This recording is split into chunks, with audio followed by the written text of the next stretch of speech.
So I got scammed, in my opinion, this week by HelloFresh. Yeah, Wow. all my friends know, Not and fresh. some of my non-friends. You didn't even know use my that- referral There code. goes that sponsor. There goes that. They know that I Thanks, can't eat gluten, right? I'm celiac. I can't eat gluten. So all my friends have been like, you're gotta save money on groceries if you subscribe to HelloFresh and all the things. So I went on there the other day and I looked through absolutely every single meal. And for whatever reason, there's not a single meal on there that is actually gluten-free. So whether it's in the sauce, whether it's in the wraps, whether it's in whatever, none of them. So Pitas, I do if not you will. complete pitas, yes. So I do not complete this order. I leave it in the basket, I exit the page, and I don't think about it again. Today, sitting at my computer desk, working away, and I get a buzzer go off, like in for my apartment, and sure enough, I've got 5 meals from HelloFresh on my front doorstep that I definitely did not complete that order on. I had plugged in my card information so that I could like create a subscription if I wanted to, but I did not. I know for sure hit that button, and yet the food arrived today anyways. So currently I'm eating my HelloFresh dinner as gluten-free as humanly possible, which is kind of sad a little bit. But Wow. I was curious if you guys have ever done that, where you've like had something in the basket and then it actually arrives and you feel pretty damn confident you didn't actually complete the transaction. What are your thoughts? Promo code Tough Nut. I don't. Get you first.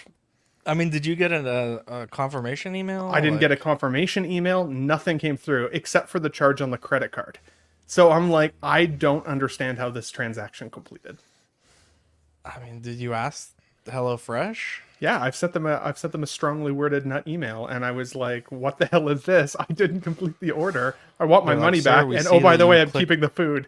Confirm order, and you checked all your options. I mean, I've never had to make.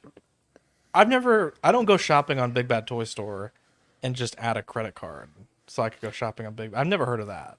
They make you add it, at least through the Canada portal. They make you add it before they let you even look at the meal selections. But that was the stage that Super I was sus. at. So like I hadn't selected any meals. So like that's the part that didn't make sense. They just randomly sent me 5 meals that were like of the whole like menu of items. Like I don't understand. So like maybe I don't know. Are you sure it charged you? It did. Yeah. It charged me for sure. I Yeah. was like, because sometimes they send you like 5 free meals. Yes, Get that's you one. that's what Katera said, and I was like, nope, definitely not. So, and I know we've all had that story with our girlfriends or our wives at some point where it's like, seriously, honey, I didn't buy this figure. I have no idea how it arrived here, but even still, I know I didn't. I'll be do honest, it, Ben. so. You're not giving me a convincing argument here. That's what the I'm customer the service judge- lady said. Oh, so what did they say? They responded to say the order was confirmed, and I said it absolutely was not because I did not confirm these meals. I was Ben, like, this is either the sketchiest non-sketch email ever, or yeah. you just click confirm on accident. Because We know Ben was high Also, too when he did it. So I was, who can I was we at really work. trust I here? was eating the at work. munchies, bro. Maybe Equan it's says, like Dean, a- it's Sideshow, Ben, it's HelloFresh with these orders. Hey, I said it was my fault. I didn't say it was Sideshow. Ben's going to have 3 Revens here. If anyone needs one, $400, friends and family. By that point, it'll be sold out. I'm going to die if you cancel those orders and they still send all 3. That'd be hilarious. I've got 5 meals in the fridge that I now have to creatively eat. So we'll see how it goes. Can't Katera just eat them? I guess, but I don't want to share. I spent money on that. You know? Do you know how... Rather You, know, die you want to of your know, gluten allergy? you want to know how to tell if someone is on a gluten-free diet? How? They'll They tell you. Oh, That's also how you know if someone's Puerto Rican. Also, Holy LASIK eye cow. surgery. I've heard, but That or the flag on Do you the even know fucking what rearview gluten mirror. is? Do you know? Nope, don't know. Never heard of it. wheat, I hardly barley, know or her. rye, baby, or malt. I guess, Anyways, technically. well, Ben, that was... So I guess has anyone had this? I've never, ever... You guys had have that never happen. accidentally confirmed an order for anything? No, I've never purchased something and then forgotten about it. Never in my life. So did forget they Is send it, you? is it really a confirmation? A scam if you paid for No an confirmation item and email. got I it? got- Is it really no, a scam if you put your credit card information in and then sorted through meals? Like, Probably it's not. just like how I I never got a order meals confirmation. every week. I don't understand how it got to my front doorstep if nobody. I got 0 emails about it. I even checked junk. I checked spam. It's not a I have no dentist idea. appointment, man. They don't need to call to confirm that. Oh, Once you put the order in, it's good to go. no, Baby's I prime disagree rib. with that though. Either way, But, I'm moving to so chef's when you plate. reached out to customer service, did they send you a confirmation email? No, they haven't sent me a confirmation email back yet. They just said we Oh. see that it was. Are you the sure order it's was on your confirmed. spam folder? At this point, it sounds like not. it's a spam folder issue. Because if you emailed He said them he and you didn't checked get a, it. Yeah. The only thing I Really? could think of is that I used my work email, so maybe it got stuck in quarantine, which I'll That's get like on exactly- Friday. That that's could be exactly it. what But it was. Hmm. Wow, the Canadians are really sensitive about COVID. You have to quarantine your emails. Wow. Wait, how Jeez. fast did you get this fucking order? apparently it was ordered on Friday and I got it today. So like, but I was They I deliver on hadn't even- Mondays for Hello? I hadn't even no, it's Tuesday today, right? Yeah, it's Tuesday today. Oh, Tuesdays. Yeah. How did you? But I'm sorry. This isn't even How a do you not Hello check your Fresh work show, email? but And, time 2 out. days? Time out. When you say that they delivered my money meals, back. are you talking about ingredients or are you talking about meals? 'Cause I don't think you're doing Hello Fresh. yeah, it's like bags. It's like bags of like ingredients that you then have to Okay, cook so it's not yourself. meals like a pre-made. Also, Okay. HelloFresh does do meals too. Do they It's your really? I choice. didn't know do they? that. Wow. no I wouldn't shit. have known because I never got through the selection Correct me if I'm process. wrong. Wow. Yeah, you can Ben. choose I think maybe you pre-made did. or make it yourself stuff. If they're not sending you a I confirmation hope somebody email, out there who's watching. am I lagging or is Ben lagging? Because I feel like we're talking A over each little. other. Ben's If a they little haven't lag. sent you a confirmation email, if the customer service isn't sending you a confirmation code, I'm going straight to my credit card and being like, I did not order this shit. Cancel this subscription. They've got no proof that I ordered it. Done. It's done. Well, that's what I did do. So we'll see how it goes. I was just curious if anybody else has ever had that experience with Tell me, HelloFresh. what if on Monday? What if on Monday? First off, what email would you get confirmation from the customer service? What do you mean by that? like It's That Like they- a okay, transcript I don't of, have the, a- of the discussion? Like a receipt. Yeah, I don't have a that- I don't okay. have a Okay. confirmation. So- You send me what the fuck you're saying actually Sure. the transaction was and when Okay, it I was see. conceived and then we'll those go bastards from there. stole my money? received. Stole my money. I want to see. I That's want an an NRD update right there. as soon as possible I will give you guys an when update. this quarantine of email is done. Because I swear I've seen Victoria do it, and it's like once you do the first one, then they will just charge you automatically if you either don't cancel it or don't select your meals. So that I understand. But then they 'cause that happens that all the means time. they must have had to auto select the meal choices because it's a whole menu of choices. So it's like you have to choose the 5 that you want that week. And I went through every Maybe one, you and none of them are don't- gluten free. If you don't select, they will auto-select Maybe that's what happened. meals for you. Maybe you signed up for the 'Cause- plan, but you didn't select it. I think Yeah. Eddie's right. Yeah, Eddie, Ben, don't when I- admit to this. Don't admit to this on camera. You know what, Come on. Eddie? You're, the You know what, law's Eddie? on your side here. Plead ignorance. Get a That's for charge you, back. Eddie. No idea what happened. You don't know what you were doing. I want my You were under $62 the influence when you Canadian put the back. order in. When we had Get it Wow, back. under the influence. Adriana would say a couple times that she forgot to pick, so they just send us random things. So that could be what happened. That sounds exactly like what happened. Well, we I'm solved moving to that Chef's mystery. Plate. That's Well, it. Chef's Plate probably gonna do the same They thing have to you too, Canadian Ben. bacon? Yep. Wow. Wow. Wow. I hate to see Anyways, my Home fellow Chef is good, collectors too. taking the HelloFresh side Big- over Ben's side. Big Ben, I'm grocery with you, side bro. here. Yeah, Ben, Appreciate I'm you with guys out in the chat. Out in the chat world. Thank Wow. you. Oh man, I needed did support. have I was good really cold open. frustrated and confused. What's your cold open, Eddie? We got. I have nothing you else go to with talk About about this. today. We talked about this. We had talked I'm about gonna this eat my at salad, Comic-Con. my dry salad. My cold open would have been. I had a suggestion for a sticker or for a show segment or a show name. You know Wow, how there's we a lot how, of things. how well because you know how Jesus a while ago Christ. someone called us the No Neck Crew. Yes. Okay, well I remember. We were talking about this, and in Vegas they have those Vegas. slushy drinks Vegas. called Fat Tuesdays, Okay. and I thought it'd be Wow. fucking hilarious if That we would had be a pretty Fat fucking Tuesday hilarious, actually. sticker or a Fat Tuesday show title. We Wow. should just So change I CW to Fat Tuesdays, honestly. Fat Tuesday. That's I'm in actually on gonna be that. the name of the show. We'll get next rid time. of Yeah. or we'll get rid of Ben and Marco. Well, holy cow! Now we Wow. got a We'll lot work to on learn. together. So We get, Yeah, Jesus. you You can't guys see are just anything. gonna have You to can't start- see anything below the chest here. you're gonna have to start eating a hell of a lot of Hello Fresh meals if you're gonna be on Fat Tuesdays. I tell you that. Jesus Christ. Better get that gluten in, boy. Holy cow! Wow. Maybe for Ben it's Fat Dick Tuesday. Wow. Wow, I think that's every day. That's why you can only see from here out. Holy cow. Still No peeking out. problem. Elephantitis? Are you an angel? What?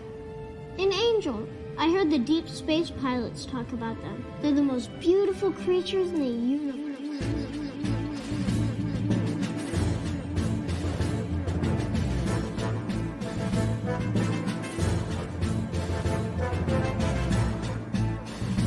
Hello there.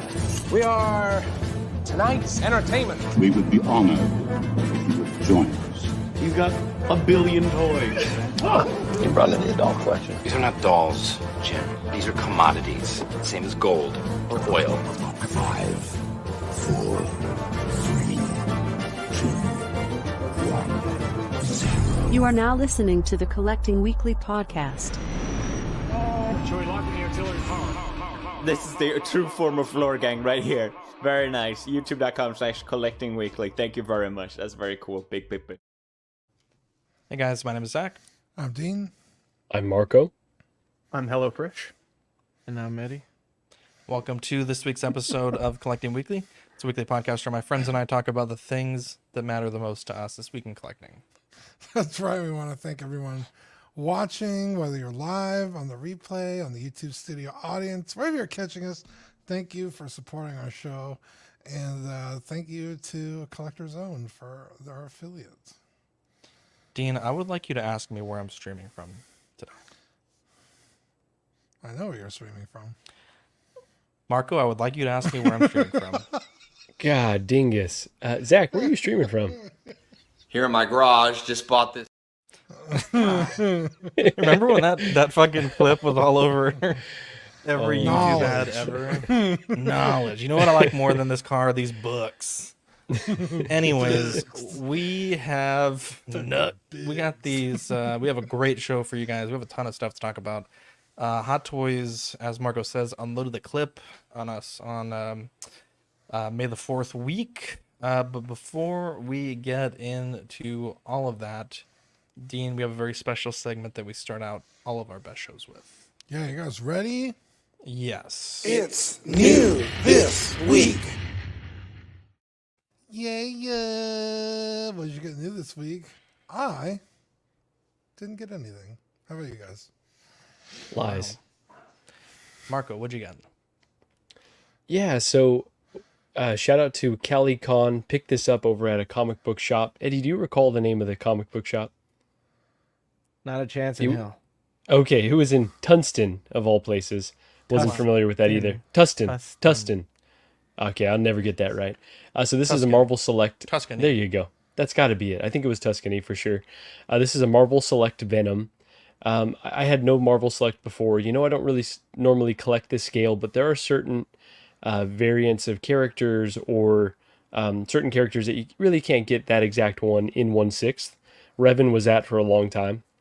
And so I really like the design of this Marvel Select Venom. Everything was 30% off in the shop minus new stuff that they had in. So this one's really cool. Like, he comes with a bunch of heads. He comes with the half Eddie Brock head as well. He comes with a bunch of arms. It's just a really, really cool piece. And happy to have this very comic inspired Venom in the collection with some representation. So this is Gigi's niece holding it because she picked him up and then all of a sudden she had to go take a work call. She's like, "Hey, you got him?" I was like, "I guess I'm putting on Into the Spider-Verse and opening up this new Venom that I just got." So he loved it. He was asking a bunch of questions about it. Niece? It's a nephew or a niece? Yeah. It was 2024. I don't want to assume. It is her nephew. Oh, I see. Her niece. I'm confused. So. What's that? You said niece. Oh, I said Gigi's niece? Yeah. Oh, wow. I am exhausted. Like, it is Gigi's nephew. There we go. Yeah. And he loved it, honestly. I guess he has a Spider-Man that's about the same size as well. So very cool. Yeah, you put it in the chat and you were like, "Oh, Gigi's nephew is helping me pose this," and I was gonna be like, "Bro, if you think that's gonna stop us from roasting your posing," and then I looked at the picture, I was like, "Oh, it really is his nephew." I saw the picture and I was like, "God damn, Marco's got dainty hands." And I'm so glad you clarified. Oh my god. Wow. That is that. But I know some people say don't collect backwards, but I'm very selective with, this scale that I add. But certain ones are just too cool, and sometimes the deals are too good to pass up. Hey man, they're not paying your bills. Where do you put? That's right. Where do you put your small scale? Like, are you gonna put this next to the Hot Toy Venom, or are you? Yeah. So I don't know. Like I opened the Star Killer last week, right? So I think I'm gonna just create a shelf and just put all the I've got the NECA turtles as well. I think I'll just put all the figures that I have. Again, very, very select amount of figures, like less than 10, but I'll probably just put them all on a shelf somewhere. I've got mine on my washing machine. So every time I'm doing like folding laundry, I've got him sitting there. It's not this one, it's just the one with the singular head from like the Venom movie. But I've got him sitting there holding Hurley's head from Lost, because my Hurley figure fell over a few years ago and his head smashed off. So now it looks like Venom is going to eat Hurley's head whenever I'm doing laundry. Wow. However, I'm a single man. I do not live with a female anymore, so I wouldn't recommend that. That doesn't always fly. Shout out to 12-inch. Yeah, Wait, shout what? out to 12-inch You're a Moose single Stream man? really quick. Well, you know what I mean. Nobody lives with me. I was like, whoa. He is now. Wow, yeah, definitely is now. Shout out to 12-inch Moose Stream, who is saying it was comic tunes and toys in Tunston.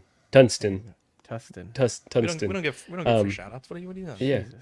He bought 4 figures from there. Yeah. Moose unloaded the clip. He was walking out with like a stack like that. Proud of that guy. Wow.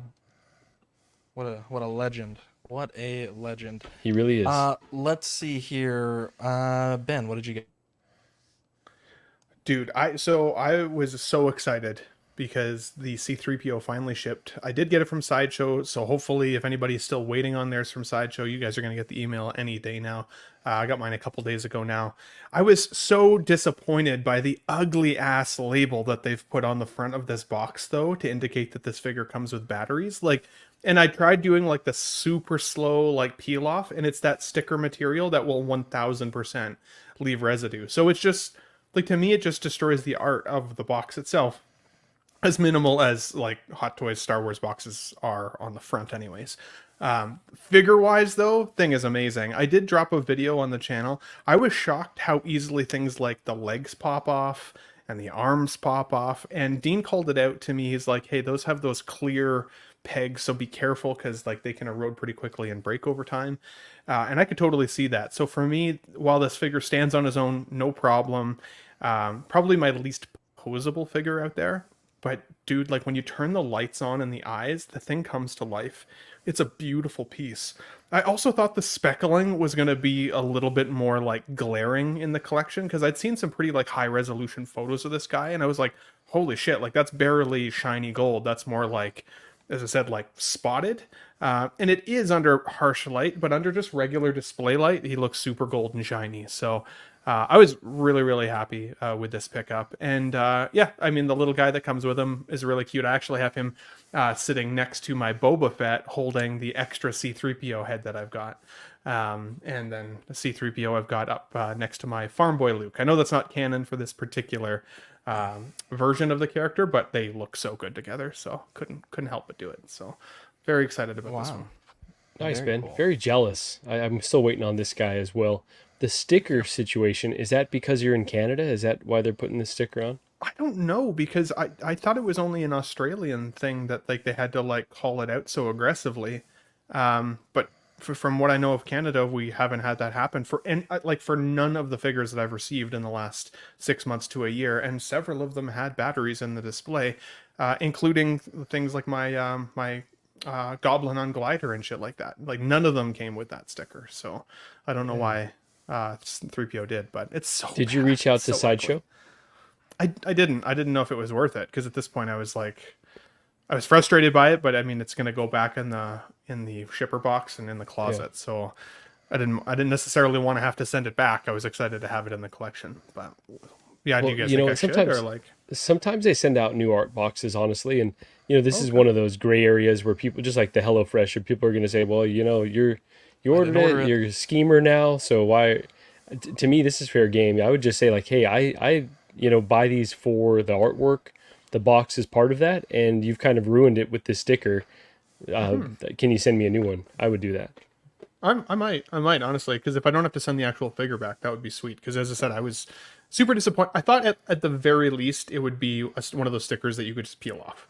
So then it's not the end of the world, whatever. Like I'll just peel it off and move on with my day. But as soon as I started trying to peel the corner, it immediately started kind of leaving that fuzzy white residue behind. I'm like, nope, I'm just gonna leave it. Screw it. Just get some Goo Gone. Goo Gone, yeah. Yeah. Warp the colors on the cardboard. Can you use a hairdryer, or will it ruin the cardboard box? It's so hard to know. I mean, again, like it wasn't one of those things that's super important to me for the time being, but I think if it's one of those things, if I ever wanted to move the figure on for whatever reason or upgrade in the future, it would be something that I'd feel like I was compelled to kind of tell the next collector. You know what I mean? Like, hey, Also, just so you know, I've got this ugly ass sticker on the box. Hopefully that's no deal breaker. And for some people it would be, right? That's gonna be more common though. Also, you could like, try why not put it on the just- back or the front or the sides? Yeah, like, no shit. It's supposed to be like very obvious. Like it's kind of like you buy a handgun and like the box has like a big ass fucking sticker like Don't shoot this is a yourself? dangerous. Yeah, basically. But you don't display. You never display the box of a handgun for the most part, or at least I wouldn't think so. You're gonna display this box? I mean, do you display the boxes? I used to Well, do in you my though old now? Do you I currently? don't have space for it right now, but if I did, I would. I would say Because there's I people loved that having the display- shelves with display boxes. It looked good. They're like art pieces in themselves. Yeah, the so- art box is part of the value that you cool. pay for these figures. I don't so think to me, Sideshow I think considers that though. Like Yeah, these but you- days, I agree with you. I do agree with you, but I don't think, like from what I've seen on Let Your Geek Sideshow, I don't think that Sideshow, like for them, it's like that's just to get it to you safely. And once well, that's the brown that's shipper the job. box for sure, right? The I brown don't- shipper no, box, the art I box. understand. I've seen people that Nah. get destroyed art boxes. And they tell them no. Yes. That's one that I'm calling I think they customer say, service like- until I get. Am I saying something? or I've heard that um, if you I've heard that if you kind of take it up, eventually they'll get you one, but it's supposedly a fight from what I've seen. Get ready for Yeah. Marco to start a rant, dude. We know how he Yeah, is here we with go. the boxes, bro. It's so... Yeah, I no, appreciate it though, Marco. I appreciate it because I felt like I was overreacting, and so like it is nice to know that other people would feel. So kind of you frustrated. appreciate Marco's on your side, and you I think you're appreciate that not Marco's on my side this overreacting? time. Wow. I still feel a little Canada here. overreactionary, but Yeah. And there's a little Hey. disclaimer on. hey, you guys made fun of me for my HelloFresh order. I need all the support I can get. There's a disclaimer when you order these, and it says "Don't be a bitch." So Wow, damn. Do not buy if you're a sensitive little read that. bitch. I need to start. Yeah, I guess I'm not in the right hobby then. Ben, yeah, you know how I am with boxes. We're paying a lot of money for these things. If I think the art box, okay, the brown shipper, if that's damaged, whatever. If the art box is damaged and you put a damn sticker on it and didn't ask me, that is fair game to get a replacement in my book. But maybe that's just me being entitled. But I think Well, and as I fuck said, it, and I'm asking. I have had a display where I have had my art boxes on display. I'll pull up a picture I can show you guys in a bit if you want. But it was cool, and it was, as I said, it was like wall art, like it was a whole wall of cool ass art. So I don't know, it is what it is. But yeah, either way, figure is amazing. If you guys are on the fence with this one and you've got the funds for it or a line on it, I would recommend this guy. He was really cool, but just be careful with his legs and arms. They do pop off like insanely easy. I was surprised about that. And the batteries, of course, only lasted like the batteries didn't even last to the end of my review of like taking just photos of it. By the time I took all the photos, the batteries were like 100% dead. So hate to see it. So again, I want to clarify. I do agree with you guys, but for what it's worth, I know on Sideshow's page they specifically say like both the shipping carton and the art box are not covered by their return policy. So just a heads up.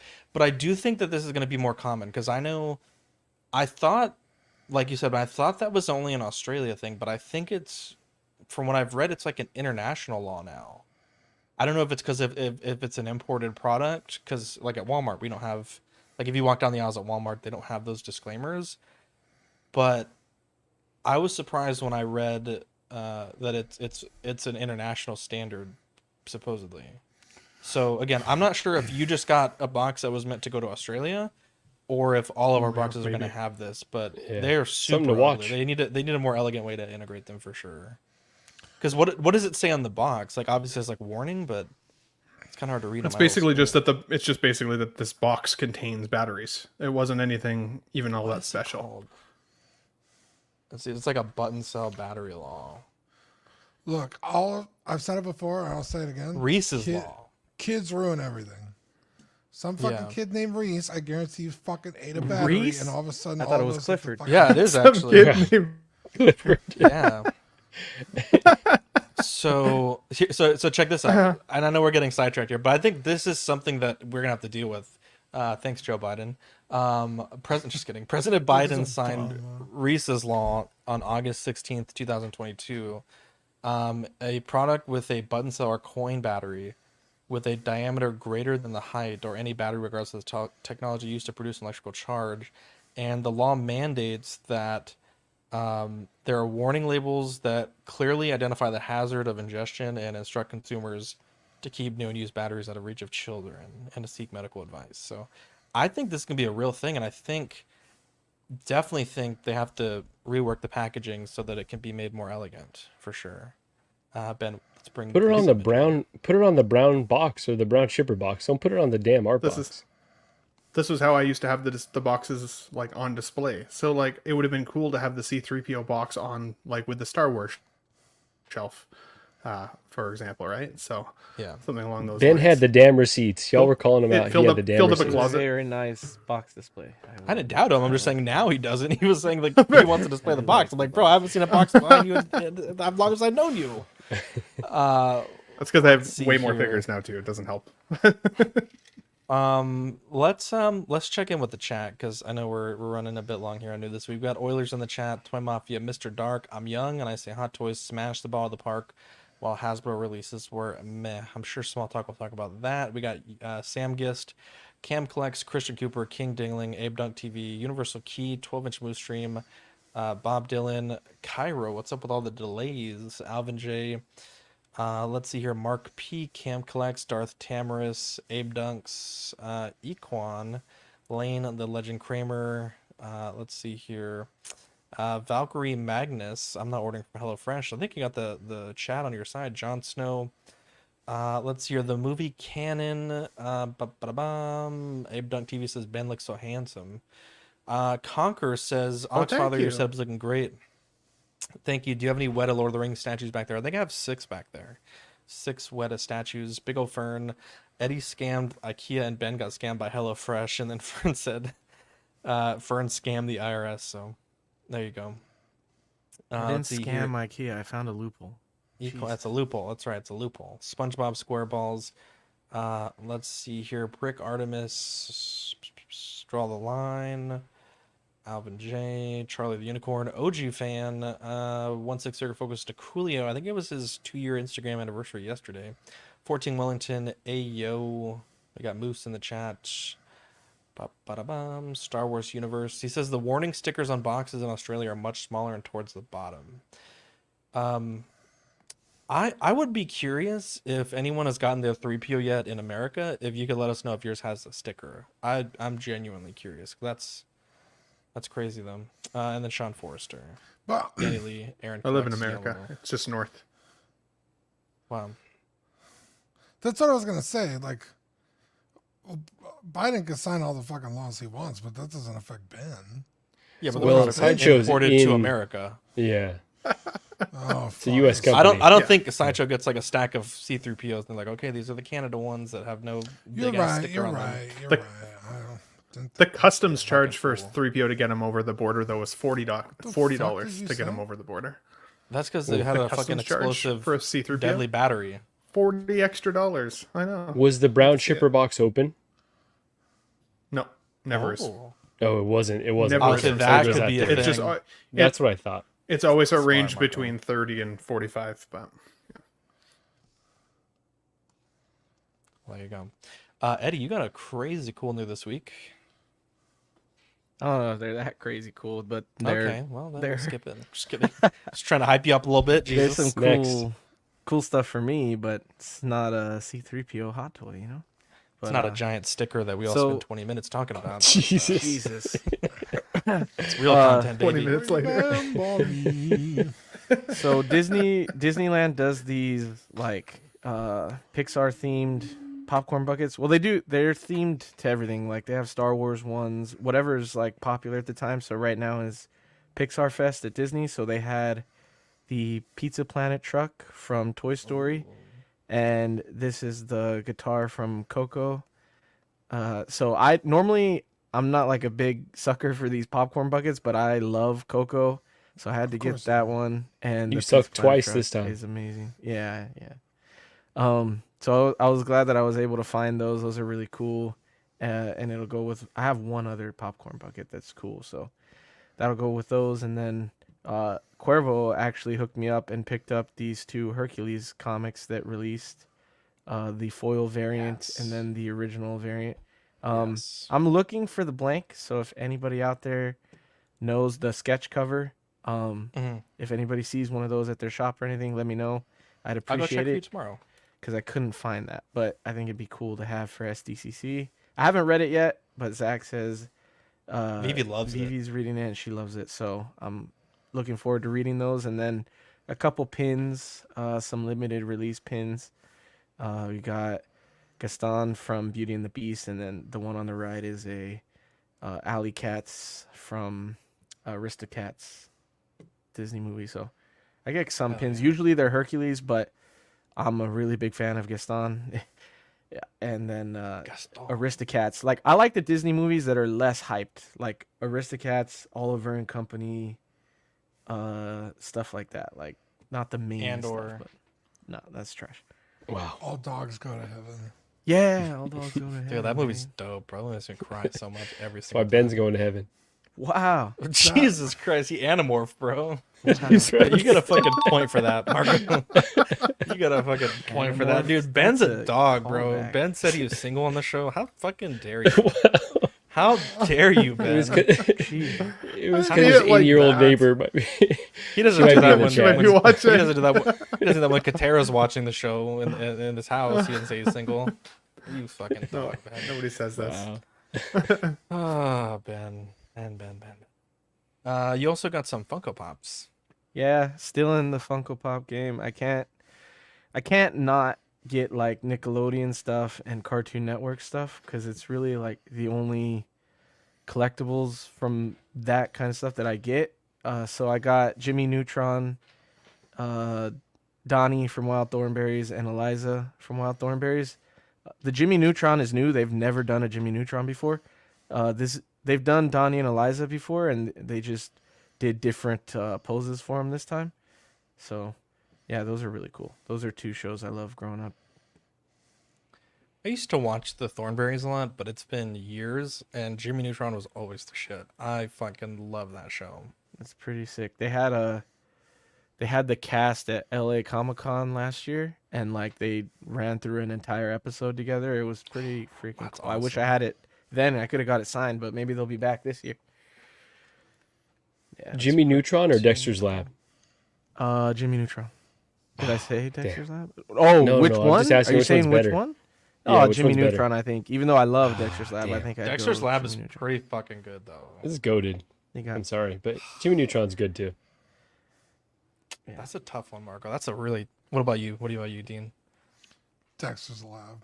Hell yeah, my They guy. have the I just fucking like the Gundam laboratory, episode. bro.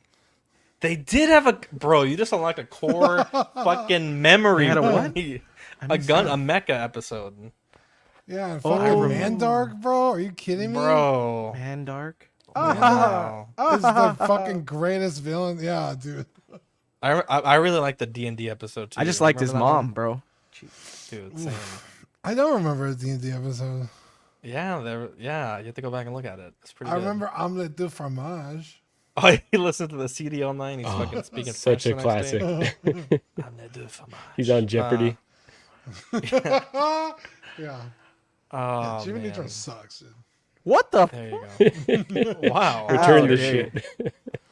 How dare How you? dare you? Let's see here. So my NCR Ranger is almost done. I ordered something and I don't know if it's gonna work, but if it's like a high risk, high reward move.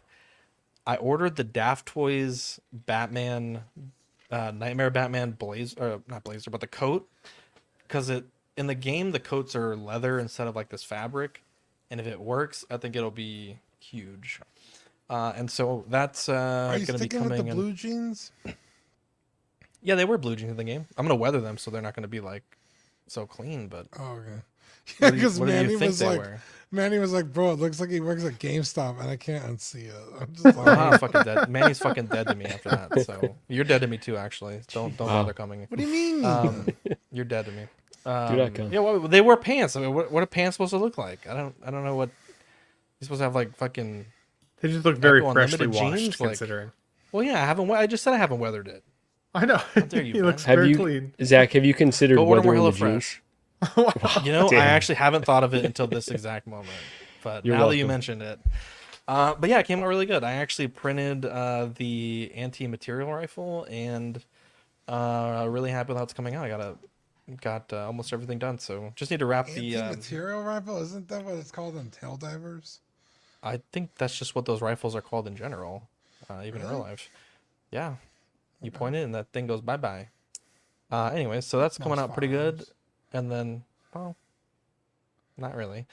And I finally got air conditioning in this office, so that's why we're streaming from here now. So, there you go.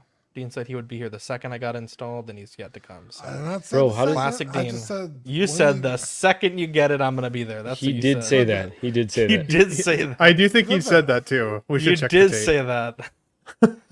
I would stand up for you, but you said fuck Jimmy Neutron, so fuck you. Wow. Let's get into news because we're I didn't running. say out of- fuck Jimmy Neutron. I said Jimmy Neutron fucking sucks. It's what I heard. Different. It's what he heard that matters.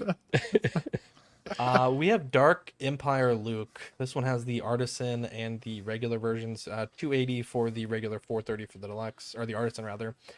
This one comes out April 2025 to September 2025. I will be honest, this is not my favorite look for Luke. That is no fault of Hot Toys, though. That's very accurate to what he wears in the comic book. I think it's great they gave you the green and the red lightsabers.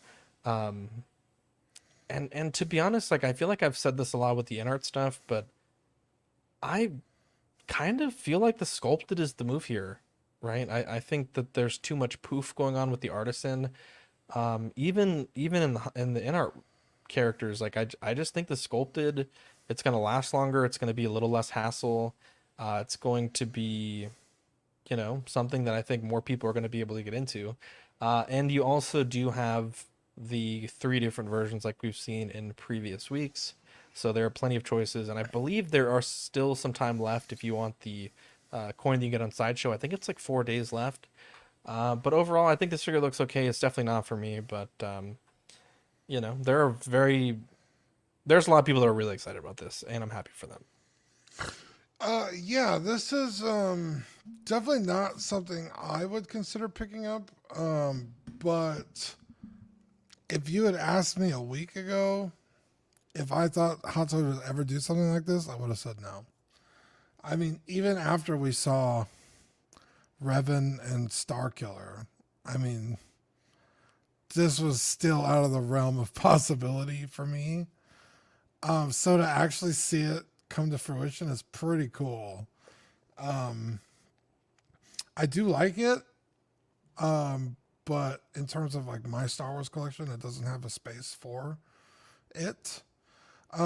Also, the look looks a little young. It looks more like, almost looks like you could pop that on a Farm Boy Luke and it would look pretty decent. It doesn't look old enough, like post Return of the Jedi to me. But yeah, I don't hate it. It's cool. It's just not for me. Quickly, Hodor says 16 days left for the coin. So my apologies. Good addition. It's funny you say Farm Boy Luke because this Artisan kind of feels like a test, right? Like if it was a different version of Luke with the rooted hair, I think a lot more of us would have been in. But $430, I think, was the price, right, on the Artisan for a pretty obscure version. This doesn't feel great, and also the hair doesn't look amazing, right? Maybe the final product comes out awesome, but it didn't wow me with the pictures that I saw, especially like Zach said, given their sculpted versions. So I think I was good off the Artisan, even though we were waiting in line for Rise of the Resistance with a bunch of collectors. Everyone's getting hyped, like getting their Artisan, and I almost gave into the FOMO, but I was like, watch, when we get in the queue, it's going to be over $400. Sure enough, I was like, you know what, I didn't even bother to get in the queue this time. But yeah, so that one I could kind of write off. I've known of the Dark Empire, mythology for a while, but not like a property that I ever delved into. And so it's cool. Like I love these like alternate versions. Like even that Doctor Strange Iron Man, I still kind of want to get at a certain point, right? I know that one people hate on that, but I kind of like those variants. So I think this is cool. I don't love the cod piece, like I said on last week's show. All the Vader material that they've used here is concerning, right? Because we know there's not a lot of longevity with that. So there's a lot of negatives with this figure. All that being said, I think I'm going to go with the sculpted version eventually. Probably just go with Marcos. And yeah, I think it's a cool version, but I just, the artisan just didn't warrant that high price for me. I think this is a cool release because I know people want like Legends stuff, so I like that aspect of it. I don't know anything about this. I haven't read this story, so like dark version of Luke doesn't entice me. But to be honest, I don't really care for Luke in general, so it's not a big deal to me. Also, I don't like his Fonzie collar. I think it's stupid, and I hate comparisons to other actors. I hate it, especially because I usually think the actor that is compared to usually looks like the actor that it's supposed to be. So it's like, well, yeah, it's going to look like that because they look similar anyway. But I'm not going to lie, on the right there, that is Cole Sprouse, 100% Sweet Life of Zack and Cody. Totally. So, and everything. Like, it's almost identical to Cole Sprouse. I don't see Mark Hamill at all. But I guess maybe because it's a Legends figure, you can forgive that. But I mean, he looks pretty busted in this cover, to be honest. Like, that's not Mark Hamill. I don't know who the fuck that is. Yeah, that looks like tan Mark Hamill. It's that looks Dark like Hamill. Dark. Jesus Christ. Latino Hamill. Wow. Jesus. That's Lupe, bro. That's Marcos Hamill. That's Wow. Are you good? You're good at it, yeah. Yeah, go ahead. For the Dark Empire comic, bare basic research here, but for the folks who don't know where this comes from, this is set after Return of the Jedi. And the very brief synopsis here, I'm just going to quickly read it so you guys have an idea. But essentially, the fight for freedom rages on. Darth Vader is dead, but a reborn empire under a mysterious new leader strikes back at a struggling rebel alliance. Massive world devastators, more powerful and unstoppable than the Death Star, ravage entire planets, while the ruthless heirs of Jabba the Hutt place a monumental price on the heads of Princess Leia and her husband Han Solo. Now, along with Lando, Chewbacca, R2, 3PO, the other old allies, Han and Leia struggle to protect the future of their unborn child, but their greatest foe may be their closest friend, Luke Skywalker. So, the reason I wanted to read that was because for anybody who doesn't know where this is from, I think this is the story they should have given us if they had been able to do it like fast enough anyways before these actors aged up, instead of what we got with that sequel trilogy. Christian Cooper says 100% looks like Zack and Cody. I think for me, like that sounds like a really exciting story. So I haven't had a chance to actually read it yet, but it inspires me to do so. I'm surprised more of like the really hardcore Star Wars fans aren't like absolutely all over this like they were even with Revan, because Revan was a pretty deep cut from a video game, right? And so this looks objectively pretty cool. I think it does resemble the cover art pretty well. I like that it is a new sculpt for Luke. They haven't reused something we've had before. I still do think he looks too old to be Farm Boy Luke. I've got Farm Boy just above me, and even that sculpt looks like significantly younger in the face than this one does. While I do agree with you, Dean, it doesn't look as old as like a Return of the Jedi version either. Like he's not old enough quite. One of the big wins, though, Zach, on this one was that nylon suit. The first time I saw it, I was like, oh shit, it's just more pleather material, just like every other Darth Vader. But it's a newly upgraded material, what's called nylon, which honestly, I think looks exactly like the pleather alternative. So I didn't I'm realize really this, excited. No? Thanks for highlighting that. Yeah, so I'm really excited to see. I'm excited to see what the longevity of that material will look like. Because if they can make it visually look the same, I don't care what it necessarily feels like. It's how long it'll last in our collection. So huge win. And I'll be curious to see how many more figures now going forward adopt this new nylon material. This is the first that I've seen of it so far. So kind of exciting.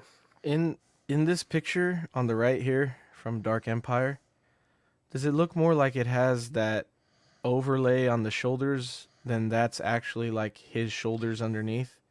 I would agree with you, but I think it's hard to tell because it's black on black on black. So that's true. Like it's a blouse. But basically. it does. Yeah, it almost like when they have that extra. Actually, I don't know what to explain. It's funny enough you mentioned that. Shoulder the NCR pads Ranger or something? coat has the same thing. Yeah. Yeah, I don't know what you call it. It's like here. This is what it looks like on a brown jacket, but it's like this overage. Ah, okay. I don't know what that's called. I don't think it's shoulder pads. I don't know. Not a fashionista. Darth Tamra says, I think pleather can be made of nylon too. They're always vague with the description of the material.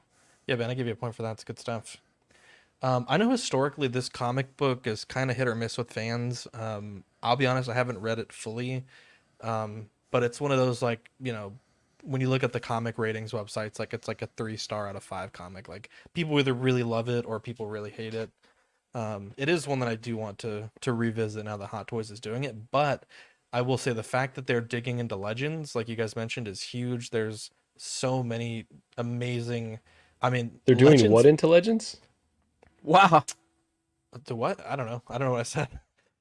They're digging into Legends, I think is what I said. Oh, got it. Okay. At any rate, I think that there's a huge treasure trove of Legends characters that can be revisited, and the rumor was last week that this was not approved by whoever is the people that approve this, but obviously that was incorrect. So I'm excited. I think this opens up the classic Thrawn trilogy and some of those characters and that outfit for Thrawn. This opens up back in the day the what we now call like the legend stuff. It was the Wild West. They're doing all kinds of stuff. So there are a ton of characters that people really love that I think this gives you like a glimmer of hope that we'll see them one day. Ooh, there's an audio drama. I have to look at that. I have to look that up. Anyways, anyone else have a take on this before we move on? Fantastic. Let's see here. We also have a new Darth Maul. This one has on Sideshow 4 SKUs, 405 for the with speeder variant, 285 for the regular, and we also have the coin limited version, and then there's the dark side event coin limited version. So I think technically 6 SKUs for each of Luke and this character. I think the portraits look pretty good. I've seen the whole like let's draw lines all over these sculpts and point out every millimeter of inaccuracy, and I don't know. I don't really have the eye for this character or the tattoos or the shape of the teeth or everything like that. To me, visually, I think when I compare these two, I kind of like the new ones much better. There's something about the old one, the neutral face, that I don't know. When I think Darth Maul, I really think of the right a little bit more. And to be honest, I've never really been a big fan of the DX1617 portrait. I always felt like, which is blasphemy, but I felt like the old Sideshow one really had captured the likeness incredibly well. I think you're not alone there, Zach. A lot of people make that custom with the Hot Toys body and the Sideshow face. Yeah, I'd hate this character, but when I owned that figure from Sideshow, I felt like that may have been their best work. And I still think to this day it's pretty good. There's a lot of people I saw commenting that they weren't collecting, back when this was the DX1617 came out. So I think that there is a some sort of a reason that we could say, okay, it's good that they've done this. And I think it's very relevant. Obviously, Phantom Menace was in theaters this past weekend, and it did incredibly well, which we'll talk about later in the show. But this is certainly not for me, but I'm glad that those new collectors are able to get it. I still think there's a lot of prequel characters that we need before revisiting this character. But I'm excited that it's an option, and the prices are not terrible for what you get. I think the prices are exactly the same as the original DX. Was it 16, 17? Which kind of makes me think. Because how long ago did that figure come out? 3-4 years ago? Yeah, I can double check. It was like So 2018. Yeah. This one is cheap, technically, or that one was overpriced. Because you're getting a little bit better technology in this one, but it's the same fucking price. So what the fuck is going on? That kind of rubs me the wrong way. Dean, I think we've seen that a few times though, where it's like they're almost acknowledging, hey, we've already had some R&D from previous versions, like we're going to bake that into the price of this one. Like the is it 000 or 000? Yeah, 000. C-3PO or whatever was priced lower than the Return of the Jedi. It's almost like them saying like, hey, we know this is kind of a repaint or like a whatever. So we're going to give you a bit of a discount. That's what I take. There you go, Ben. Yeah. Was 000 diecast? Believe Pretty so. confident. Mm-hmm. Okay. Yeah, I was like, what? That seems kind of fucking weird, but I guess. Because we've also seen that not the case, where it's just a fucking rehash of shit they've done before and it's more expensive again. So it's like they kind of just play by their own fucking rules. So I guess it's whatever. That being said, I fucking hate Darth Maul. I've said it all the time, but I'll be damned if this figure isn't fucking fantastic. That head sculpt compared to the other one, it is really night and day. It's like, god damn, like look how bulbous the first one is. Like he's very round, and the new one it's a lot more narrow of a sculpt. The likeness, especially in the grimacing face, is way better. Yeah, this thing is fantastic. I won't be picking it up again. I fucking hate Darth Maul. He's like fucking Heath Ledger's Joker. He just like won't go away. It's like, can we stop with this fucking guy, please? Jeez, so much triggering in one sense. God. It's just like we've had so many Darth Maul. I was like, how many do we need? Like you so gave us many all the Darth this Mauls. one, so many Mauls. This one, the Solo movie one, then the Clone Wars one, now this one again. It's like, God, dude, please stop. Next. And those are all within the past few years. So it's like, God damn. But yeah, I mean, if people are excited for this, which clearly they are, good for them, but I hate it. Yeah, so the DX-17 was a really special figure for me, and this is going to definitely date me, but, I'm a pandemic collector, so not a real collector.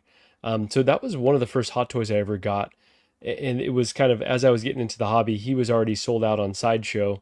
Shout out to the 6-scale scavengers who turned me on, to a site called Pop Culture that I had never heard of, and they still had them in stock. Like, I was so thrilled, like, dang, I can get this guy for pretty much what it would have cost me to go through Sideshow. And it was like over the moon. And I have always acknowledged that sculpt was not, the two sculpts were not like great, right? Like they were pretty decent, but we're not in the top tier of sculpts that I have in the collection. And so, we kind of sometimes get upset over 2.0s or reissues. For me, I love this because it's like that figure was flawed. I got a lot of enjoyment out of it throughout the years. And I get this is a privileged position to be in, but I'm excited to add the 2.0 or the new version of it that significantly improves upon the sculpt. Like, I love this work right here. This is exactly what I would have wanted from the original version. So I think this is a banger release. Like Dean was saying about the pricing, it's not like they didn't inflate it a ton. It's like they're acknowledging, hey, you might already have the other version or other versions of Maul, but we're going to price this one accordingly to just entice you to pick this one up as well. So the fact that they're doing the speeder and the single version, which is all, I already have the speeder, so we just need the single version. I think this is a slam dunk. So definitely one that I've already ordered and very excited to get this. This is like in the category of figures that I want right now, even though I do have a few versions of Maul already. I just want to say, for the record, I don't want them to charge more, right? Like, no, I hear what you're saying, though, Dean. You're like, the math's not mathing, because most things are adjusted for inflation. Why is this one low, right? Or was it, why was the same old one as high? it was? Yeah. It's like, what the fuck? Yeah, it's something that I've noticed though, where it's almost like they almost acknowledge, like, or they almost have to price it to be like, hey, we acknowledge you got the other version, we still want you to get this one too. Um, I I don't know how I feel. I like that they did a better Maul. Like I think the head sculpt is freaking amazing. I can see how people who have some of these figures are getting annoyed by this stuff now. So I see both arguments. I think it's pretty sick because I sold my DX-17 to get the XM statue, and now I've sold the statue, and I have my Qui-Gon back, so I need them all. So I'm happy that this is a thing, but that's purely circumstantial. So, and I think the head sculpt is pretty freaking sick. So I'm happy. But I think now that Dean mentioned it, we need someone who has all of them to do a police lineup photo with Maul, and Marco could do it with his Jokers. I think that would be freaking amazing. So, Edward made a good comment. The lack of indentation marks outlining the face tattoos on this new 2.0 makes it so much better looking. Yeah, totally. Because, he didn't have indentations in his fucking skin in the movie, so. Maul's a weird one for me because of the face paint. So when you look at the original, if you don't have the side-by-side comparison, the original looks amazing. I've got the DX-18 in my collection, the Solo Maul with the robot legs, and I love that figure, especially like I pulled his hood up just to kind of capture the face, like when you walk past, and to me that's always looked like Ray Park. The initial introduction for me to this character was the Phantom Menace. Way back when I was a kid, I thought he was super cool. I still have the original like carded figure from back then, and I would say, like, if I had to create in my brain a mind's eye definitive version of Maul, I would still go back to that Phantom Menace one. However, because I'm so happy with the DX-18, it's feeling like I can totally still kind of skip this one anyways. Maybe that's a tap out, maybe it's not. Like, I'm not really sure because, like, I don't need multiple versions of Darth Maul. I already have multiple versions of Vader, and that almost doesn't make sense to me, as cool as those figures are. But I don't necessarily want to sell the Solo Maul just to get another Maul. I still think that one is good enough. So, I do this or that videos on my channel all the time. I still think if you have the original, you shouldn't necessarily feel compelled to switch it out because I still think the original holds up. Now, I do think it's weird that they called the speeder a speeder. I've always known it as the Bloodfin. I think it's weird that they didn't call it out on the package itself, but like I don't think of it as a Sith speeder. I think of it as the Bloodfin. That's the badass part of it. But anyways, that's a whole other side note. Even that is actually a pretty big vehicle. I've seen that thing in person. So like the photography of that like character on the Bloodfin itself, it looks smaller than it actually is when you see it in the display. So just keep an eye out for that. If you're not sure if it's going to fit in your display, definitely check the measurements on the website, obviously, or on the box before you attempt it. Because I didn't do that for my Green Goblin on Glider, and I ended up having to figure out a whole other thing through Zach's Wonderland to get a shorter peg. For that to work. So you said so many things that were so easy to just jump on, but I'm just gonna. I know. I saw you smiling. I that's why I kept it cruising. You just that's why I kept going. That's why I kept it cruising. Kept going. It's a cool looking figure though, and I definitely think the new one looks more like Ray Park, of course, than the original. So, but Ben, counterpoint though, as Sean Forster saying, if you have the original, keep it and use the new heads from the 2.0. Yeah, 100%. You can't be 100% sure they're going to be compatible, but more than likely because they're magnetic. So. If they don't make it magnetic, that's so insulting. We talked about this on Will's stream. I was like, wouldn't it be fucked up if it's magnetic, but they switch the magnets? Oh, bro. That would be so Hot Toys, too. Yeah, it really would be. But, yeah. Also, guys, the segment is called Get It or Not. I give you my opinion. I hate Maul, but I also speak on a figure objectively if I like it or not. I do like this figure. I just personally hate Maul and don't want to buy it. So people in the chat call me out. I'm just saying that's what it is. That's okay. My honest take. That's okay, Dean. We all hate something. I hate Andor. You hate Maul. Well, you really hate Andor. Marcos hates posing. Who said it? Holy shit. Sam Gist said I used to hate Batman. I never hated Batman. I just didn't like Batman. That's not the same thing. Not liking something is like I don't even think about it. Hating does something lead to the dark is side. actively hating That's true. it. So you don't like me because you actively don't think about me. I Or think go about you to all the his house time. ever. Or Really? watch movies with him ever. Yeah, ever go to see Dune 2 with your friend or go to You see never invited me. Spider-Man. you Dean's never just a asked me out on contrarian, date. though. You'll No, get sorry. the breath okay. of his air Let conditioning. me explain my absence. I rewired this whole setup, and the one wire I didn't zip tie was the micro HDMI to USB for the webcam. And every time I moved my legs, it was kicking the wire, unplugging it, and so I had to zip tie it real quick. It was fucking pissing me off. Anyways, thank you guys for keeping that going. Spirited conversation as always. Also, Feezy posted that this looks like the kindergarten photo, and I fucking laughed out loud for like 5 minutes straight. I knew subconsciously what I was thinking it looked like, but I couldn't put it into words, and then he did, and it made me laugh so hard. Also, so All right, little Billy, you're made gonna my look day. good for that photo today. Exactly. The badass little silver-toothed kids. You know, it would be Damn. nice to be able to use It's like this turn on the your Clone Wars head, Mall point because I your think it chin looks down. better for that one too. But I don't think you'll be able to that's do a good that. point. And there was a comment that was as we were going that, you know, here we go, Sean. There, not only are there characters that we need that aren't this Darth Maul, but there are versions of this character that we need that aren't this version. So it's just a weird one for me. This is just the best version, though. Like, I get why they went back to this well, because it Is just it, makes so though? much sense. They could improve on it. They figure obviously needed some improvement, so I'm happy Bro, with they it. could have done I'm glad they didn't just straight reissue though. I think this is much better. Oh yeah, that would have been trash. For That sure. they would have gotten flamed for that. Do you guys think we're gonna see any more of the characters that were in that like lineup photo that Hot Toys had kind of teased? Because Maul was in that picture. There was Darth Vader. There was Kylo Ren, and there that was an old photo. No, that's an old photo. That was If you just look an at- old photo. You're for sure. But like, Yeah, even if still, you look at everyone- Gizmo's- they everyone teased it, looks but then a Maul Instagram. came. So is what You're right. It was an old photo. Sorry, I do remember that. But still, they teased it, and then a Maul came out. So it's like, do you think that But that I think could Hot still Toys mean teased them 2.0s? all. I don't think that we will get I don't a think they Kylo. did. Hot Toys I wouldn't- definitely teased them all because I remember saying Other than in that lineup photo? They did tease them all. yeah. They did. Okay, I don't remember that. I Too much weed. I would Sorry, guys.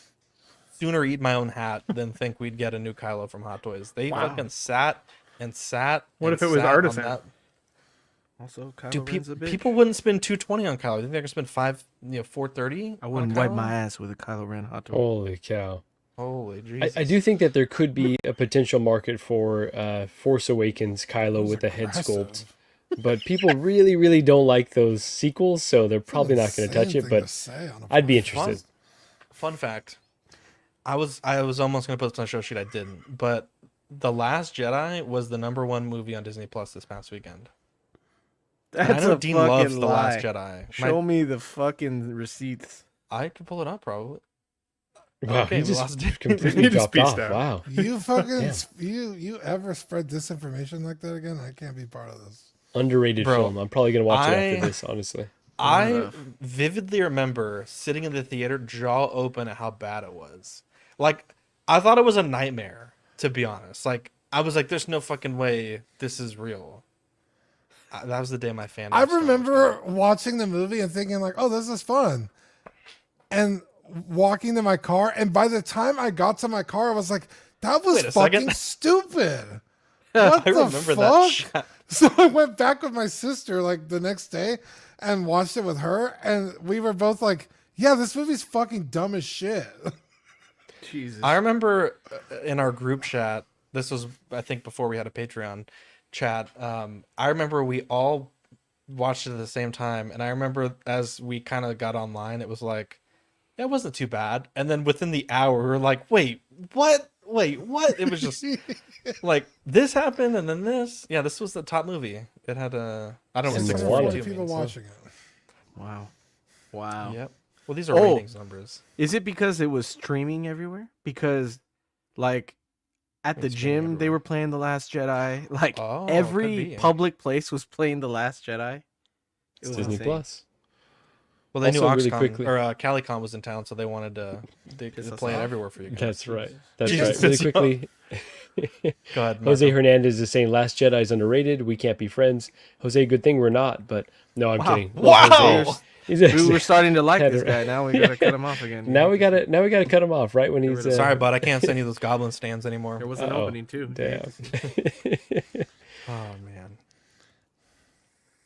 Ben, you were saying? I was gonna say, do you guys think that collectors are giving too much faith to the artisan line so far? Yes. I mean, all we've seen so far is that 100 Wonder Woman that was not officially branded artisan, but I would say that that was kind of the first example of one, maybe. But we haven't seen one since, and everybody was so hard on InArt when they were coming out with their rooted hair system and all that, and being like, well, if they don't prove it in their first couple of releases, then it was just a one-off and they're shit. But then people are still putting up a lot of money for the artisan line right now, and I feel like we don't really have any examples of what that's going to be. I fear the same. I fear the same thing, I'll give you Ben, this. because. Damn. Yeah, I fear the same thing because they have not released any of them, right? I think it's just the Wonder Woman is the only kind of the wool-rooted version, and then everything else, people are just investing a lot of money into this version of the characters, and I'm scared. I'm like, if that Anakin comes and it looks like some of those pictures we've seen, Hot Toys is cooked. Like, people are going to lose their minds. So very, very good point, Ben. Yeah, Also, yes. you're underestimating how much people love this damn company, though. That is That's true. You know, Eddie, I fucking give you A lot one of of these, support. Eddie. Yeah. I They was gonna hated say- InArt because it including wasn't myself, Hot but- Toys. Yeah. So. Yeah. Also, it's crazy because InArt, for the most part, usually showed their best foot forward all the time. And Hot Toys, like Okay, with the well. Anakin, it was like, at least with like the Joker, we always, like that figure always looked amazing. I don't think that figure ever looked like shit whenever they came out with pictures of it. Vegas, sorry. Vegas was kind of rough. But for Hot Toys, when they showed the Anakin, I was like, that looks okay. And then the next time we saw it, we're like, that looks like fucking shit. At least twice And we've seen then- it look like shit, which is scary. Yeah, and yeah, Ben, I think you're right. I think that people are just like, no, the Hot Toys will nail it. But it's like, will they? Just a lot of faith. We don't A have lot it in of faith. hand and yet. for quite a bit of extra money. Are you only bringing this up because you pre-ordered the J&D Joker? No, but that's shit. that's a. I forgot about that shit. I better start paying that thing down. God damn it, Eddie. No, I was thinking about it after that Eddie segment, after that Luke segment, because Zach asked if there was any more things we wanted to say, and I thought about it next, and I was like, well, I was curious if you guys felt the same way. For the record, I am rooting for Hot Toys. I'm surrounded by these fuckers. I really want them to be good, and I want them to be worth the money. It just feels like they've been getting much more of an easy pass on the artisan line in comparison to what we've seen elsewhere. I will Considering say, we don't have any in hand, you're right. Surrounded will by these say- fuckers is what Ben said about all the Mexicans at OxCon. Jesus Christ. Ben said I need to get north of the border ASAP. His Like, no words, wonder not you mine. guys lost the Alamo. Too much. Wow! How dare you?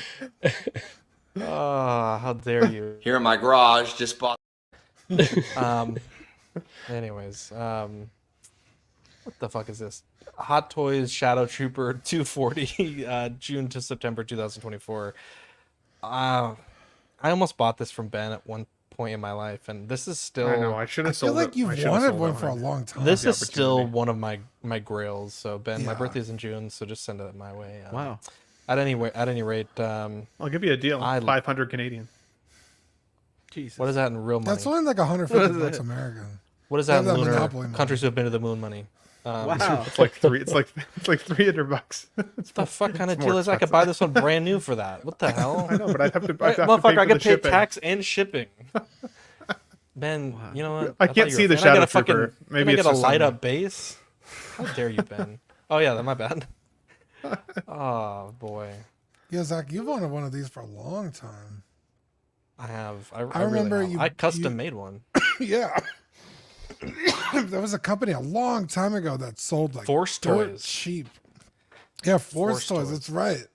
They sold Yeah. this and the white version, and they were not great, but they weren't the worst things on the planet.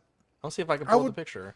I would say probably on par with like Sideshow from back in the day. Their troopers. Yeah. Maybe a little nicer. Look at this right here. Yeah. Dark ass photos, but yeah, they came. This was the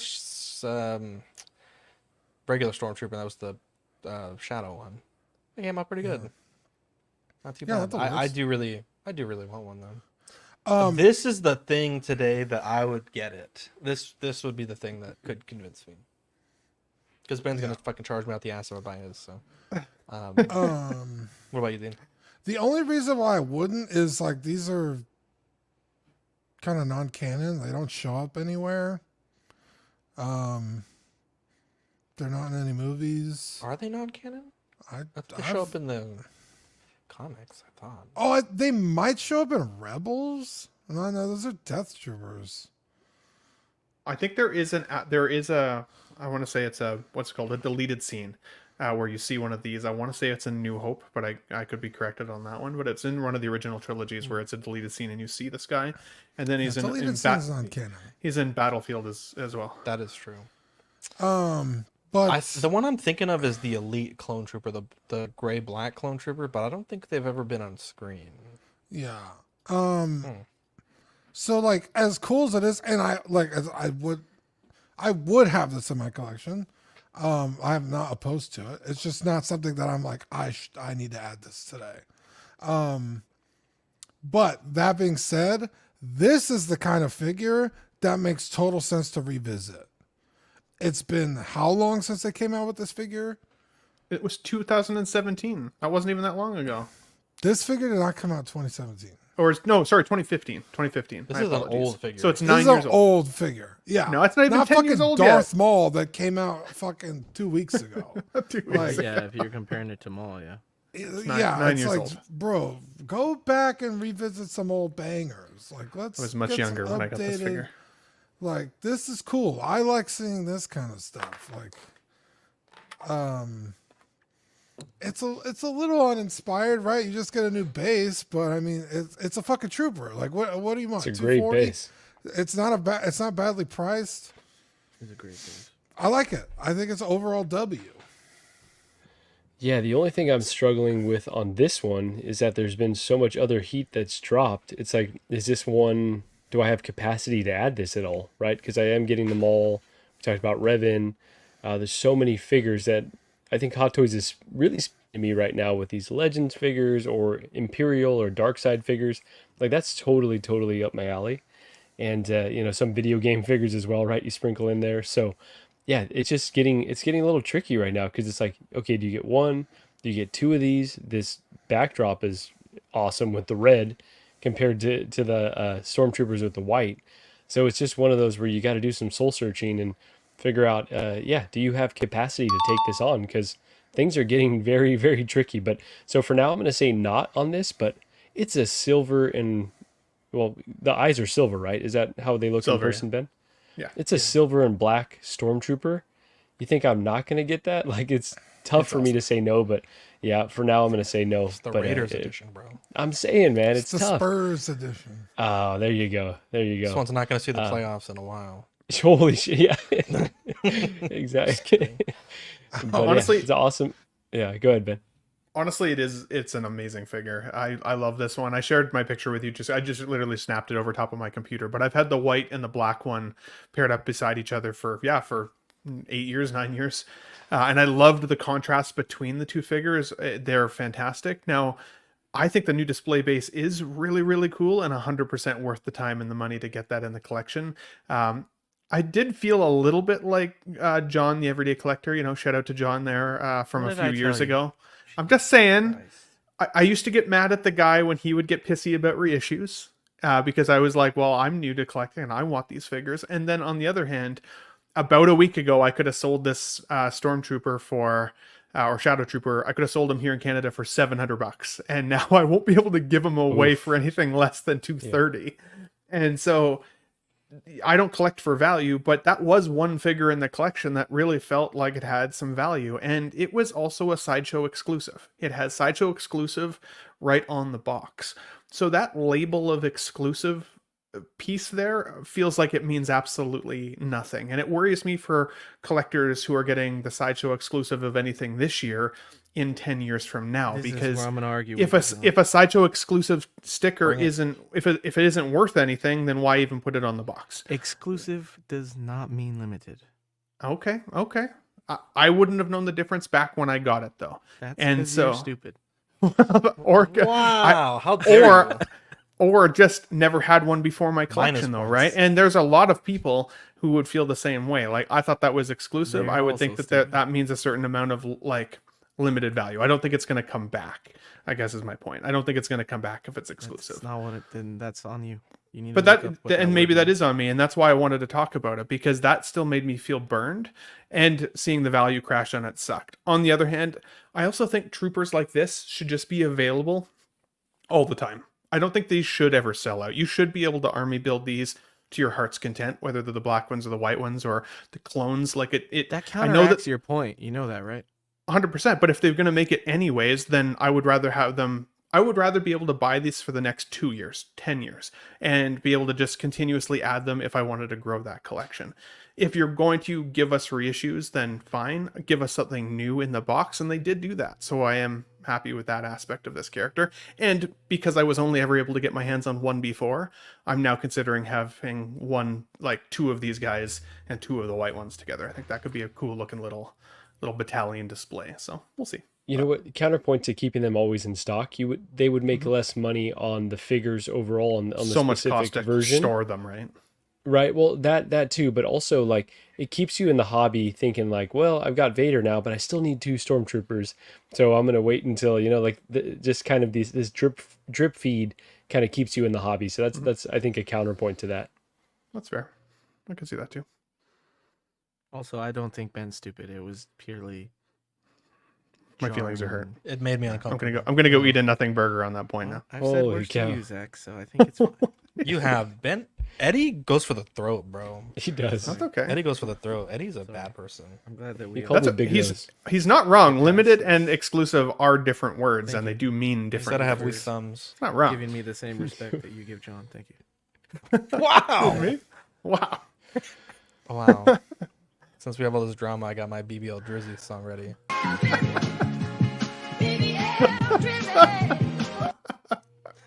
Anyways, let's. You actually did. Eddie didn't even give a point. He just made fun of the rest of us. Oh, for because our I points. don't- Stupid. That was all the point. I I like the base, and I think it's a cool trooper, but this is probably not a get it for me because I prefer clone trooper style. Sounds like a tap dancing excuse to me. It's Honestly. Wow. Tap it dancers probably for is. life. I am the biggest tap dancer in this community. Like, Eddie's got the ankles. I of a rock. ballerina. I rock that tap dancer. Let's do a tap dancer sticker. well, so they That'd be did. pretty cool, actually. They did this, right? The Shadow Trooper, and then they gave us the Return of the Jedi Stormtrooper instead of giving us the New Hope Trooper. It's like you just did the Return of the Jedi one. If you're going back like this, go back and do a New For what Hope. it's worth, I believe this is the armor of the A New Hope, so that kind of gives you the hope that they at Which least all the is like, molds. just paint it white if you're gonna be doing it. You're not wrong. But I feel like if you're going to give us a repaint, this is actually a cool repaint that may or may not be canon. At least is a little more canon than this fucking monstrosity. Gold Chrome Clone Trooper. Jesus Christ. I fucking hate these. They're $260, made October of this year. And this one, I want to say it was this one, correct me if I'm wrong, had the $260 NRD, so it's full pay right when you ordered it. I don't think I've ever seen that before for things that aren't shipping immediately. This one does have I that. believe Useby reached potentially out to to them and they said it was a glitch Was and it an that they would be error? correcting Oh. it. So I haven't followed up to see if they That's a actually good error. corrected To it, take but- your $260 an hour. Yeah. Classic sideshow. It's like HelloFresh error. Wow, that Comes is full circle. You usually got to pay for content like this. Zach, I'm with you, but I saw this guy. What is that? Oh, shout out to Benjamin and Robin Bowman. Sorry. Nice. Who? The Bowmans. The Bowmans. They sent him a cup. An eclipse cut. They sent me many earrings for Victorian Vivi and toys for Victorian Vivi and a cup. Anyway, sorry. I saw this guy and that was my initial reaction. I was like, I guess. Like, okay. But then I was like, that would look pretty fucking sick with the Silver Trooper. Not the Cody, the original one that Manny has. And I'm like, I kind of want to get both of those now. So I'm kind of hemming and hawing. But if I can't get a good deal on the silver one, I'm definitely not going to order this one. And I can't find a decent deal on the silver one to save my life. So doesn't Manny still have it? Yeah, but I don't know if he wants to sell it. And if he wants to sell it at a good price. What's a good price for you? Sub 200 for sure. It's cool, but again, it's not anything like, it would just be for like that Star Wars Daft Punk kind of vibe. Like, that's really all I would be getting it for. It's like to have like, ooh, that. Put a suit on look it on the shelf. Yeah, put the hands and helmet on like a suited body. Like, that'd be fucking cool as shit. Like, worth $500 though. That's what I'm saying. Like, I'd have to get a really good deal on the silver one Yeah. to offset the cost of getting this one. So yeah, that's the only reason I like this at all. So probably not get it. I mean, I could even see people who are not necessarily collectors of 6 scale, but fans of Star Wars see this kind of float around online and think that's pretty cool and put it in an office or something, a little kind of like Star Wars style trophy. On the other hand, the repaints are numerous. I think for the most part, repaints are just cash injections for Hot Toys. So I never feel all that upset when I see one come through. I'm not totally like super excited about them either. But if the sales of these types of figures helps to cash infuse Hot Toys so they can give us other characters that we are looking for, maybe things that are a slightly more risky investment, like that Luke Skywalker that we talked about earlier. I mean, Luke Skywalker is such an iconic character, but I've seen so many people say they like Luke, but that's not for them. Those types of risky ones come and go sometimes, and I'm happy that these ones help to feed the market, feed the cash flow. So, and I have had a couple of collectors reach out to me to say that in terms of collectibles, they like collecting the bronze and the gold and the silvers and the porcelain ones and all the different kind of variants. And there's then just trooper collectors where you got to feed those people as well. So it's cool. It's a cool release. Stands out for sure. Wonder how well it would scratch. It definitely looks like it would show scratches really badly. At least with the C-3PO, again, he does have kind of that pattern on him. Whereas these look really, really clean and shiny. They are, but looks cool. This looks way cooler to me than the silver one. I don't know why. Probably because gold just stands out more. I don't know. I really like this. If I had unlimited funds, I would get it, but because I'm trying to stick to a budget and not just get things that are hype to me, I'm gonna pass. But I actually do really like this one compared to the others, which is funny because it seems like everybody hates it. So kind of my MO to like this, but that's not why I like it. I swear. Please don't judge. Yeah, it's funny. You kind of say like you like gold a little bit more than silver. Yeah, I'm more of a silver guy, so I think. Yeah, there you go. Yeah, and this would go great around your neck, Marco, with that hairy chest you have. Yeah. Holy cow! Wow. In those sunglasses, but yeah, like all those gold and silver. Too. There you go. Sorry, little Zay. Yeah, but half of Eddie's teeth are gold too, so I get why he does like gold. You swore. Oh my god. No, but I'm more of a silver guy, so like it just totally comes down to personal preference. But these don't bother me at all. Like I think that they're kind of cool little variants. They're not for everyone. For me, it's like, oh, nice. I can take a breath and be like, I'm not even considering this one. But the people that really do like them, I think it's a perfect addition. It's a great thing to make kind of an exclusive like this. So yeah, keep doing these, and yeah, like Ben said, just to continue to add resources to Hot Toys. Why not? I agree. Also, we hit 100 for like a second, and then it dropped down. I was getting a screenshot, and I missed it. There was the tiniest potential tease in the Revan blogger photos. There was a few blogger photos, but we just shared the photos like we're sharing the photos this week. The blogger photos came out. I didn't want to do both, so sorry. But a lot of people are speculating we might be getting a Malik soon, which would be very cool. Hot Toys did this sort of little edited video that they have been doing lately for some of their releases, and I would take that with the biggest grain of salt. But yeah, it was pretty cool. So let's move on because we're running a little long today. We also got the blogger photos for the Scout Trooper Commando from the Marco Jedi Fallen Order game, I believe it is. Jedi Survivor is the name of the second Jedi one. Survival. Thank you, Yeah. Survivor. And I am shocked that that game being as amazing as it is, I think this was like the only figure we got. So The disrespect, honestly. Yeah. What do you guys think about this one? Yeah, it's a trooper. It's cool enough. But it's not Cal Kestis, and that will always leave a bad taste in everyone's mouth. I'm not even sold on Cal Kestis yet. I'm halfway through Jedi Survivor, and I still haven't decided if I like him that much. I know that's a hot take, because I know a lot of people really like him. But I don't find him... No, I just find him kind of annoying. I don't know. It's something about him. Maybe it is because he's ginger. I don't know. But no, I'm just kidding. I wish that they would give us the Cal Kestis, of course, as well, because it makes no sense to have one figure. Like, why even start the line if they're not going to give us anything? At least something to pair him with. But Hot Toys traditionally doesn't make sense anyways.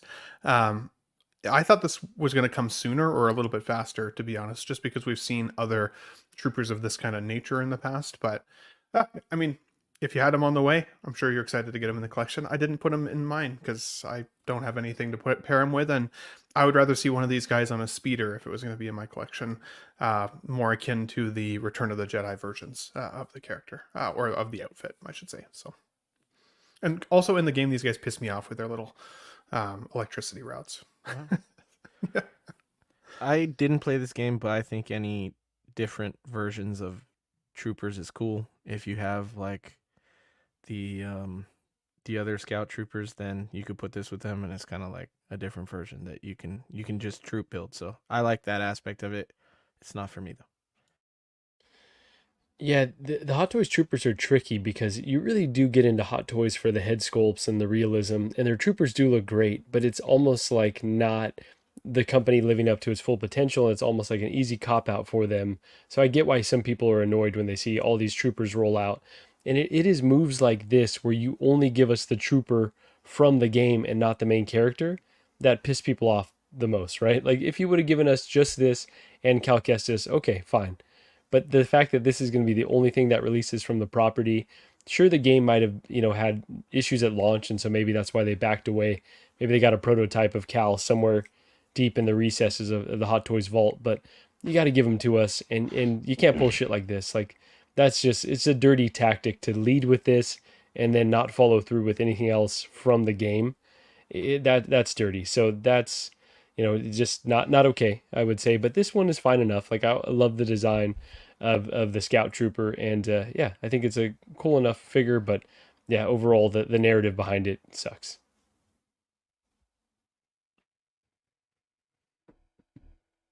All right. Let's see here. We also got the first look at the Imperial Commando. We teased this last week with that really blurry photo. And it's important to note at this point, they are the Imperial Commandos. I think in Bad Batch Season 2, these are like sort of the commando clones that are training the new TK troopers. And of course, this wouldn't be a Hot Toys prototype if there weren't people drawing lines over other images, but these ones actually seem pretty good. They were pointing out some details that Hot Toys has missed, sort of like the extra stripe there on the cheeks, some of the different variances in the armor, and I think some complaints about how Hot Toys is translated from the animated look to the realistic look. And, I would take these with a grain of salt and kind of see if these are worth it to you to pre-order or not. I think the fact that we are getting a commando is pretty cool. Obviously, we have Hunter, which isn't technically...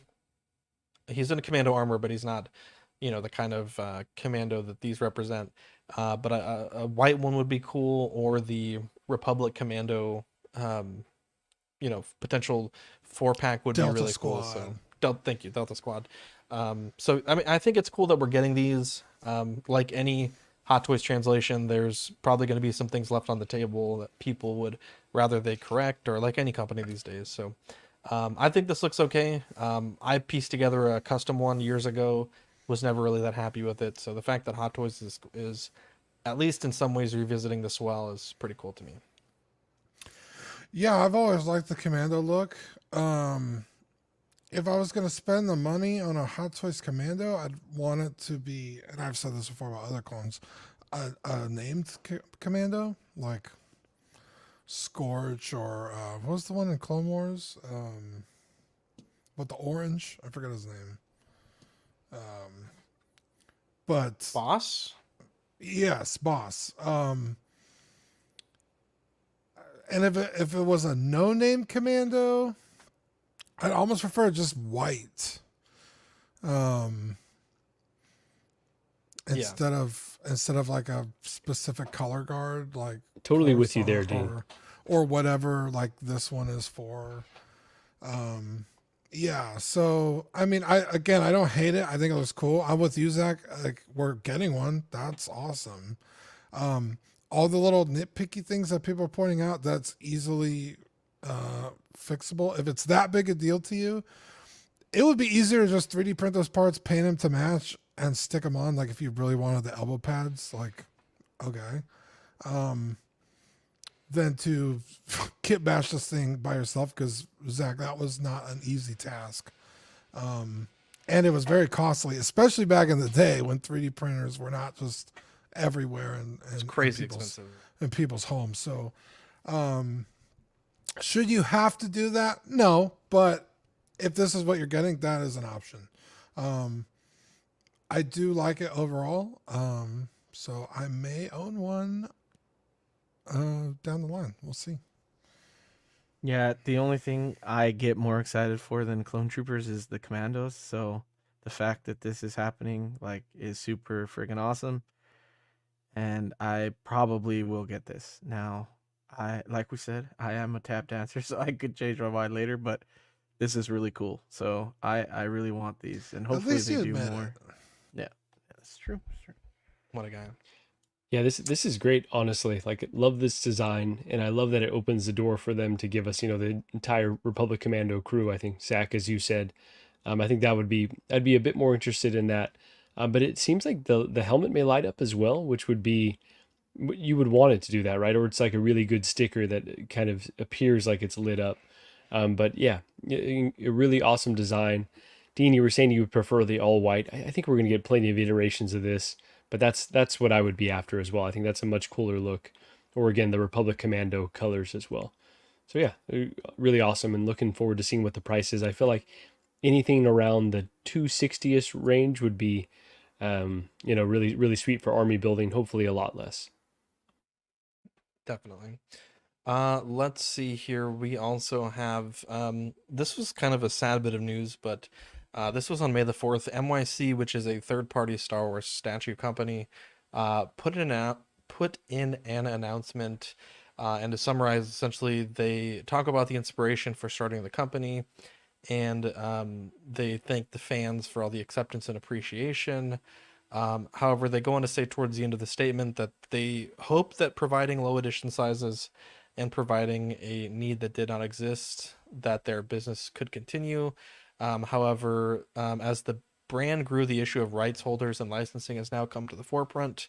And it's with a heavy heart that they announce that from this moment on, NYC won't release any new products that might be in infringement with the rights holders. And I mean, obviously, even within this hobby, it's a huge announcement. But I think within our own hobby, there are a lot of people doing a lot of really cool third-party stuff, and I think it always kind of shines the light on how potentially risky that could be. When you're involving character names and large funded projects. So, Eddie, you're a big statue guy, or at least NYC is pretty familiar to you. Is this a pretty big deal, you think, or do you think this is more of a one-off for the statue and 1/6 scale community? Oh, this is a huge deal, and the fact that they announced this on May the 4th is just like, dang, that's crazy. Because for the longest time, this was one of the only Star Wars custom creators out there. There was a couple, but this one was kind of the one that was very consistent and also very quick with good enough quality.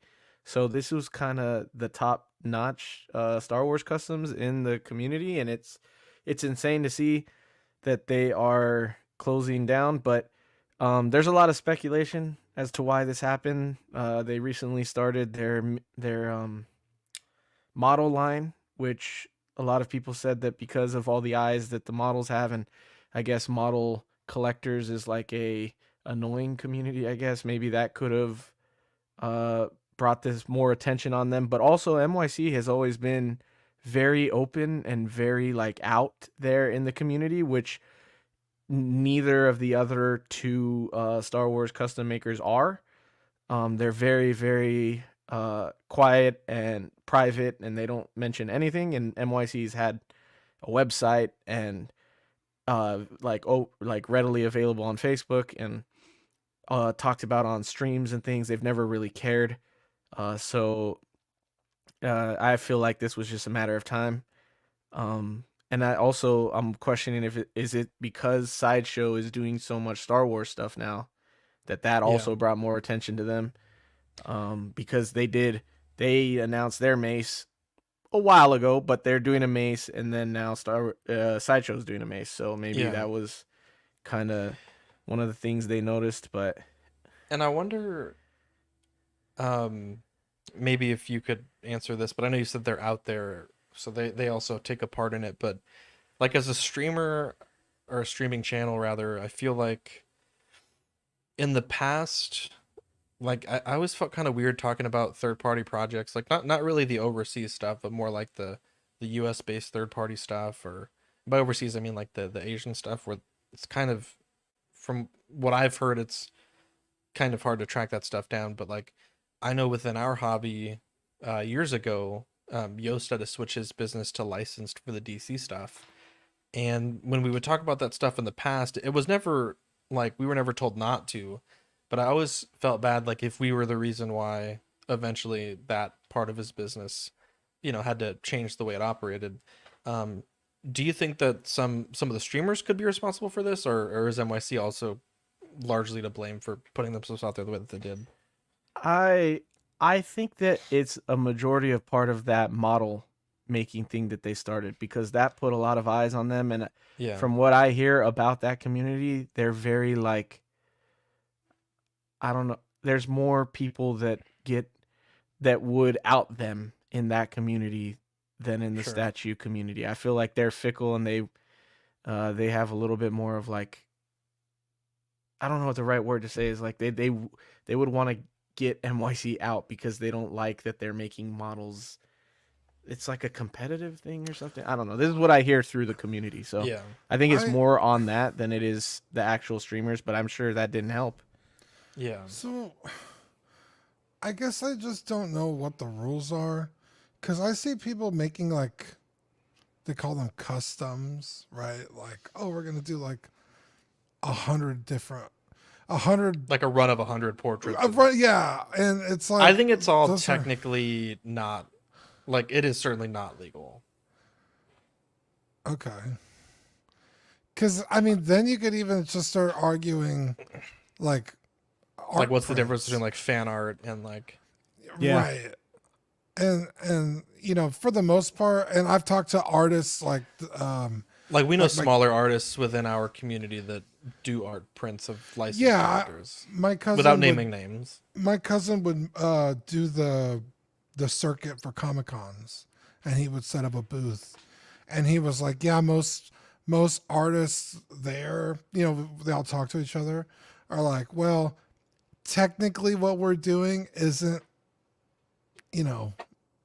above board, but the companies would, it's almost just like it's better to save face and let these artists do that and get, characters out there than make a big fucking huff and like you can't sell art of our characters. Yeah.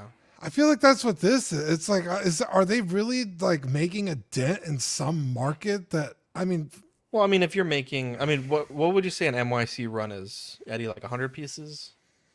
Yeah, on average now, 100. I mean, if you're thinking 100 times 1,000, that's 100 grand. I mean, that's not an insignificant amount of money. That might be the difference because that's what I'm thinking. Like, no, I also know, like, with art, like people will buy multiples of the same art character or versions of that character, whereas like a model or a statue, like you're not getting a ton of those. You're getting one, so it would be competition towards their licensed companies. So I got into an argument with I think I talked to you about this, Dean, but in the Patreon chat we were talking like I like AI art. Like I'm very open about it. I think it's a great tool. I would never take that art and then go to a convention and print it out and sell it. But I think if people wanted to, they should be allowed to. I don't think it's a smart idea, and I don't think it's developed to that point where you could do it. But there was this Comic-Con recently that said, no AI artists in our artist alley. And they listed all these reasons why, like you're stealing work from other creators, all the stuff that's certainly true. But then they posted a photo of their artist alley, and you're like, okay, this guy has 100 Pokemon prints. Is he paying licensing to the Pokemon company to draw these characters? And in that vein, it's like, yes, it's original art, but yes, they are also selling it illegally. Like if you look at the Pokemon company website, they have specific trademarks on their characters. And as far as that kind of thing, I think you're right. There are a lot of blind eyes turned, and the line in the sand is very vague at those places. And I think even within our community, to bring it back to 6 scale, I mean, there are people that do runs all the time, and I think it's just like, I think the goal is to keep it small and low key enough that you can still get the run made, but like, a lot of those people doing the runs aren't going on streams talking about them and advertising them outside of private Facebook groups. But I mean, there are some people that like I remember when we made our Vader portrait years ago, we only did 10 of them, and I was so scared. Like we'd get a letter from Star Wars or whatever, and I mean, we literally made $0. We lost money selling them. That was the point, right? To not profit off of it, right? Back then, and well, like Dean drew me a picture of Batman, a nut Batman in a Batman costume with a nut bat logo on the chest, and Warner Bros. Struck me for that, even, right? Like that's I feel like different, the programs that these companies Warner Brothers use is now the to look worst for this company. kind of stuff might be able to find it faster. Oh, 100%. But I still think that technology has improved. That it's not a person looking for this anymore. It's likely technology that's looking for. Yeah, there's this kind of algorithms, sale and those happening. companies hire it out to third parties, and third parties take a percentage of the cut if you keep it up. And this was huge. I like actually like had to read this twice. I was like, holy shit, I can't believe that that happened. Me too. Yeah. I mean, as long as I've been collecting, or rather, as long as I've known some of the people in our hobby, HelloFresh got him. As long as I've known the people in our hobby, like people like Danny Lee, they have quite a few of their pieces, and they're beautiful pieces. We've unboxed a number of them on the channel. Well, that's what I was gonna say. It's like they're doing characters that it's not like they're competing with Sideshow. They're doing like fucking Chopper and fucking Revan and like Dude, what's his name? It's Who's like the green fucking Jedi? Sideshow's not doing it. Yeah, Kid Fisto? Yeah, there you like they're doing characters that you guys aren't fucking touching. Like it'd be one thing, like that one time Sideshow and Hot Toys both released Jedi Luke. It'd be one thing if it was something like that, like, oh, we're also doing a Mythos Obi-Wan or a Mythos Vader or something. Like I could understand, like, okay, you're cutting into their bottom line. You're doing an exact competition, but it's like, but these guys are fucking harmless. Like, why are you fucking with these people? Counterpoint, though, Disney, they announced that they're paring back how many MCU films they're releasing. They're releasing less Star Wars stuff. you're seeing Hot Toys go to the well of legends. Like the properties that they could do that are mainline are kind of drying up a little bit. So I could totally see that, they're not doing it now, but they might have to do it in the future because there's not that much new content coming out. So also dirty to throw Danny Lee under the bus. It was a different company. Definitely his name, a not legit mine. company. His words, not mine. Yeah. It was CYM Collectibles. That's right. Iconic Studios put out a press release. Damn, Ben really dipped the There's fuck only out. one person named fucking Danny on the planet. A lot of people named Danny Lee, though. One Asian. Did you say his named last Danny. name? That's on you. Jesus Christ. Let's see here. Iconic Studios put out an announcement on Instagram. It says, we'd like to apologize to all those waiting for our Elvis Presley figures. Someone check out Ben, by the way. These have been delayed in production due to unexpected complications. However, we are, as always, determined to make them the best that we can. Please be assured that the figures are still progressing towards completion. The Jailhouse Rock edition is now slated to be ready for shipping in August of 2024. The Vegas edition is ready to be for shipping in January of 2025. We understand that these dates are far later than we originally forecast. If anyone would like to cancel their order, please send us a message and we will send you a refund. With handmade figures, unexpected delays are always possible, but we are extremely sorry that these have far exceeded their estimated dates. Thank you very much for that update. I appreciate the communication, but, and I say this as someone that's always late sending the Patreon letter, so I get it. But like, pot calling the kettle black, I really think their next figure, they should really overestimate the delivery time and get a few kind of released on track, because it seems like, I don't know that any of their figures have come out. The Silent Hill ones came out on time, didn't they?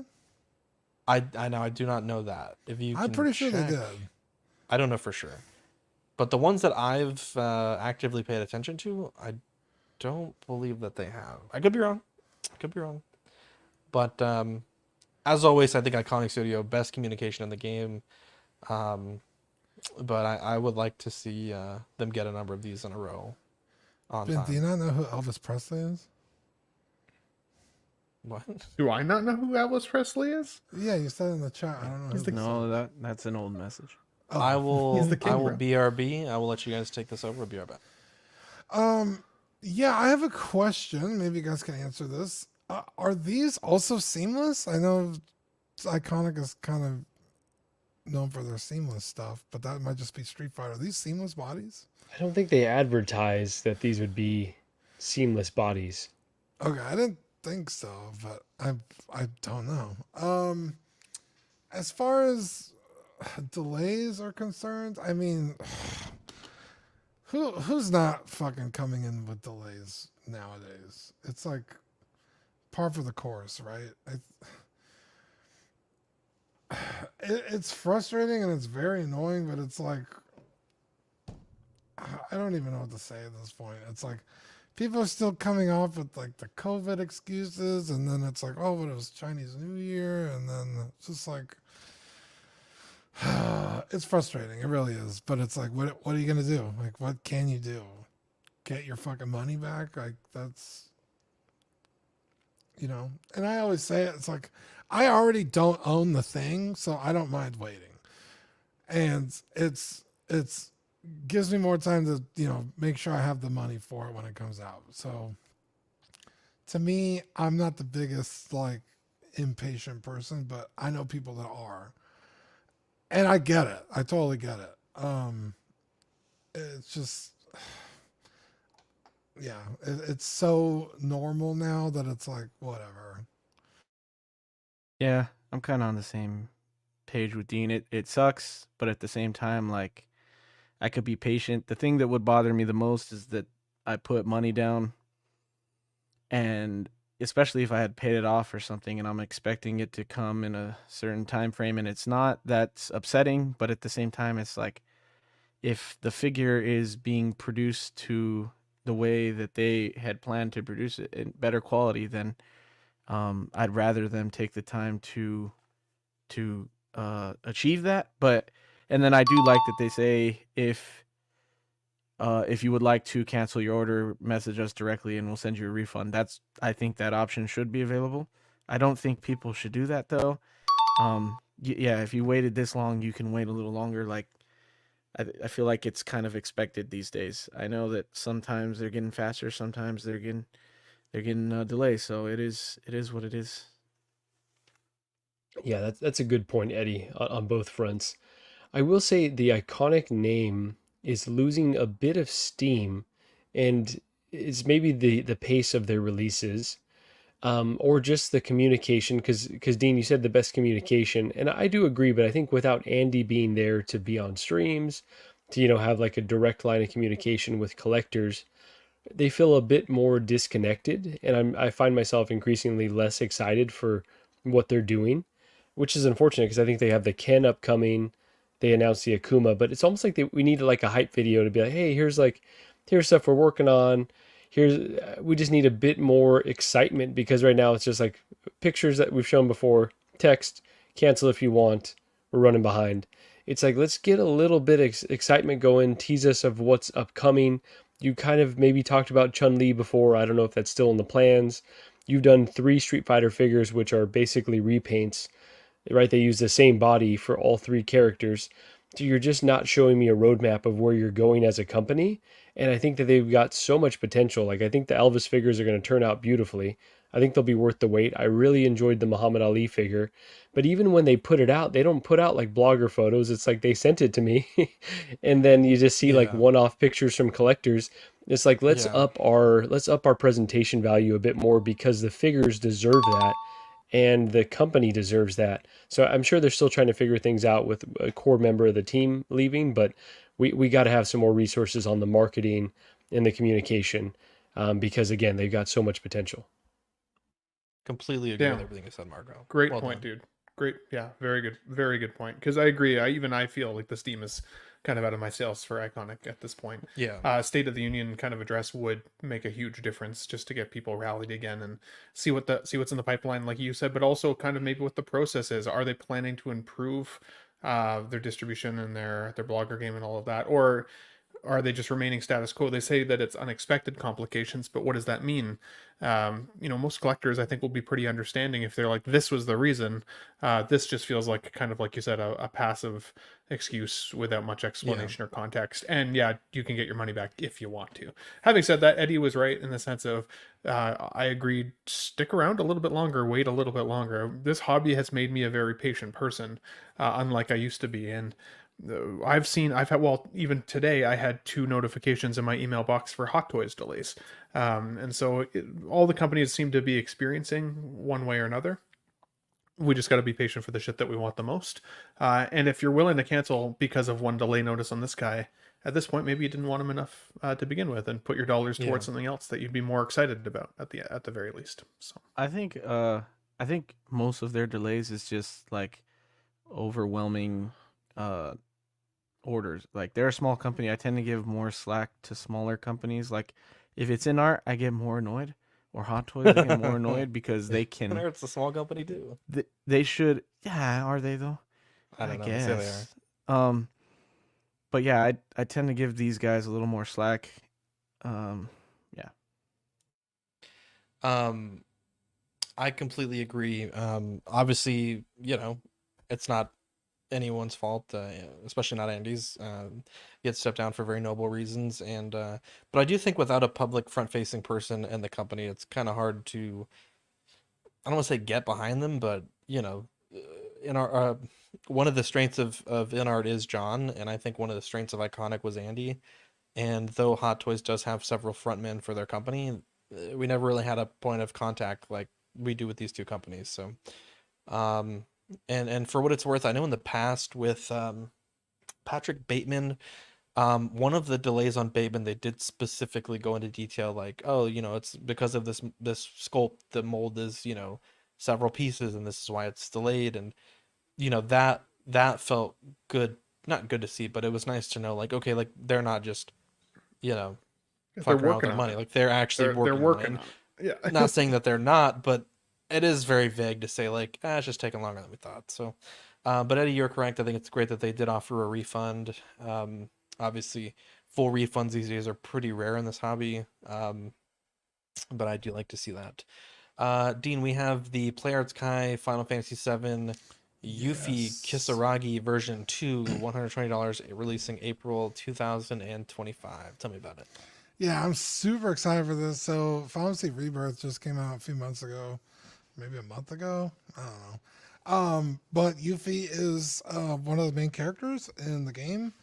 And they came out with her figure for the intermission DLC when Remake came out. And she's wearing like this like Mog. It's like a, I don't know if you know what a Mog is, but it's like a little cat bear thing. And she wears like a Mog cloak for like 40 seconds of the fucking game. And they released that figure. And you can't take the cloak off. And it's very annoying because it's like, I just want Yuffie in her traditional outfit. So they finally, with the release of Rebirth, announced this figure, which is just her traditional outfit. And I can't wait. I pre-ordered this immediately on AmiAmi. Yeah, I don't know if any of you guys have played. Marco, you're playing Rebirth, aren't you? Or I'm not even on Rebirth. I'm still on Remake, yeah. You're still on Remake. He hasn't even been born yet, bro. That's right. Yeah, Yuffie's awesome. She's a ninja. She's kind of like, cause she's like 16 or 17, so she's very not naive because she comes from a very war-torn country. I take that back. I did not know. Oh, what happened? This is the first time I'm hearing of this. Mommy, and you're like, oh, she's 16. I was like, I take it back. So like, while she is very young, and I don't want to say naive because she's not naive, but like, she has a lot of levity to her because that game's very heavy. I hear that she's like the most story. Like kind of like goofy, right? Like just over the top, like very almost like anime. Like she feels like a kid. Like when everyone's like kind of like dealing with like fucking all the shit, she's kind of like, let's go, let's go check out this place, and like she's very fun to be around. And actually, one of the best party members I played with on my playthrough, because she's a ninja and she's obsessed with materia, which is like the magic in the game. And she fucking kicks so much ass, and she's really fast. I loved having Yuffie on my team. She's really great. So just a great example of Rebirth expanding on characters. Because in the original game, you could not get her. She's totally missable. You don't ever have to play that section of the game if you don't want to. So yeah, it's cool to have her in the team on the shelf, so I'm very excited. I love Yuffie. Awesome, dude. Heck yeah, and these are pretty pricey, right? Like I looked up the price for them. They're not cheap. And they're not cheap, yeah. Yeah, they're about $120, but they're 10-inch scale, so they're fairly large. Not quite as big as 6 scale, but you got swap out heads. Usually it's whole heads. It's not usually faceplates. She might just come with a grimacing face, but it might just be a whole other head. But lots of hands. You get a display stand, weapons. So they're not the most jam-packed figure for the money, but they're also not. I can kind of see like how they could be more expensive. Yeah, I'm also super biased. So there you go. Let's awesome, dude. Stoked you're excited. Burn through these real quick. 15% off Collector Zone code CW in stock and will pay pre-orders. Be sure to check them out. Drunk Drawer. I will go through these. Just stop me when you guys want. Phantom Menace, second place at the domestic box office for May the 4th weekend. Very cool to see that. I think the total was something like $11 million. Go ahead, Marco. Sorry. Is it still running, or was it just for the weekend? I don't recall. It was for me as of today still. So I think it might be the rest of the week, but I'm not sure. I'm not 100% sure. Let me check. Phantom Menace. Times. I thought it was just this past weekend, but it says it's still showing at least until Thursday. Okay, because I had missed it, but I'm interested in going to see it. I kind of want to Damn, see it that's, again. I actually didn't know that. I thought it was just last weekend. I might have to check that out. Helldivers 2, there was a bunch of drama this past week. On PC, there was an update that launched today that was going to make a mandatory PSN account linking on May 30th. And the problem is PSN isn't available in every country in the world. And as such, there were certain regions where if you bought the game and were playing it, when that May 30th deadline switched over, essentially the game would have been a digital paperweight. Steam responded by offering refunds, and the fans responded by review bombing Helldivers 2. The Helldivers 2 community is incredible. There was all these graphics that were made: say no to Sony, united we stand, divided we fall, lock and load, these bullets are ballots, show Sony the consequences. There's all these posters that were being made. Yeah, there was like, we dive thumbs together, down. we don't dive at all. Yeah, and supposedly, I don't know if it's true. I personally didn't notice this, but then again, I don't read terms and conditions. But allegedly, supposedly, when you bought the game, one of the requirements, allegedly, was that you needed to have a PlayStation account, and they were a bit lax initially. And yeah, apparently it said it was optional at the beginning. Yeah, I don't know about that. That's what I've seen. Some people said it was required. At any rate, the fans rejoiced this morning, or last night rather. And one of the best ways I saw it put was like, somehow Sony managed to snatch defeat from the jaws of victory. Like, how did they fuck this up so bad? But PlayStation put a tweet today. We've heard your feedback on the Helldivers 2 account linking update. The May 6th update, which would have required Steam and PSN linking beginning May 30th, will not be moving forward. We're still learning what is best for PC players, and your feedback has been invaluable. Thanks again for your continued support of Helldivers 2, and we will keep you updated on future plans. So that is great. Hopefully they back the fuck off, because the game is likely, I would be shocked at this point if it isn't Game of the Year, and that actually almost killed the game. So yeah, because here's the thing. For most people like me, I have a PlayStation, I have a Sony account. It's 2 seconds to link my account. It's not a big fucking deal. But you are knowingly selling the game in countries where you knew this wasn't possible, and then having an optional thing, now then making it mandatory. It's like you were knowingly ripping off half of your customers. Like, it's horseshit. And also, I bought it on my PC. If I wanted to link my fucking Sony account, I would have just fucking bought it on my PlayStation, but I didn't. Why the fuck are you making me do this? This is fucking stupid. It's just like the principle of the thing. It's like, guys, this ain't the move. Yeah, I'm glad that the community rallied like Bane and told Sony where to shove it, and they listened. So there's that. Heck yeah, for a game that did feel like it kind of came out of nowhere and was as successful as it was, I can't believe they almost let it die like that. That would have been horrible. And glad I mean, glad they course corrected quick. Yeah, the devs, insane. Yeah, I think at some point they're gonna kill their own game with all these fucking changes that they're doing. I don't really agree with a lot of the stuff they're doing to the game. It's a PvE game, so you're playing against essentially bots the entire time, literally and figuratively in some cases. But they keep like making guns worse, and I'm like, bro, just make guns better. Like, why are you taking away my fun? It doesn't make any fucking sense to me. At any rate, yeah, especially because you're going to release new guns later that are going to be good, and you're going to nerf those, and then just release new guns that are going to be better. So it's like, and then just nerf those. Just leave them. Just let me enjoy my god. Well, I will say though, they did make the revolver really good. Anyways, last and certainly least, James Gunn put a teaser photo of Superman putting his boots on with the lowest back chair mankind has ever created. And he just looks bored out of his mind. Eddie, you fucking hated this photo. Yeah, people are fucking dying in the back, and he's just fucking putting his boot on. Like, oh, I guess. Again.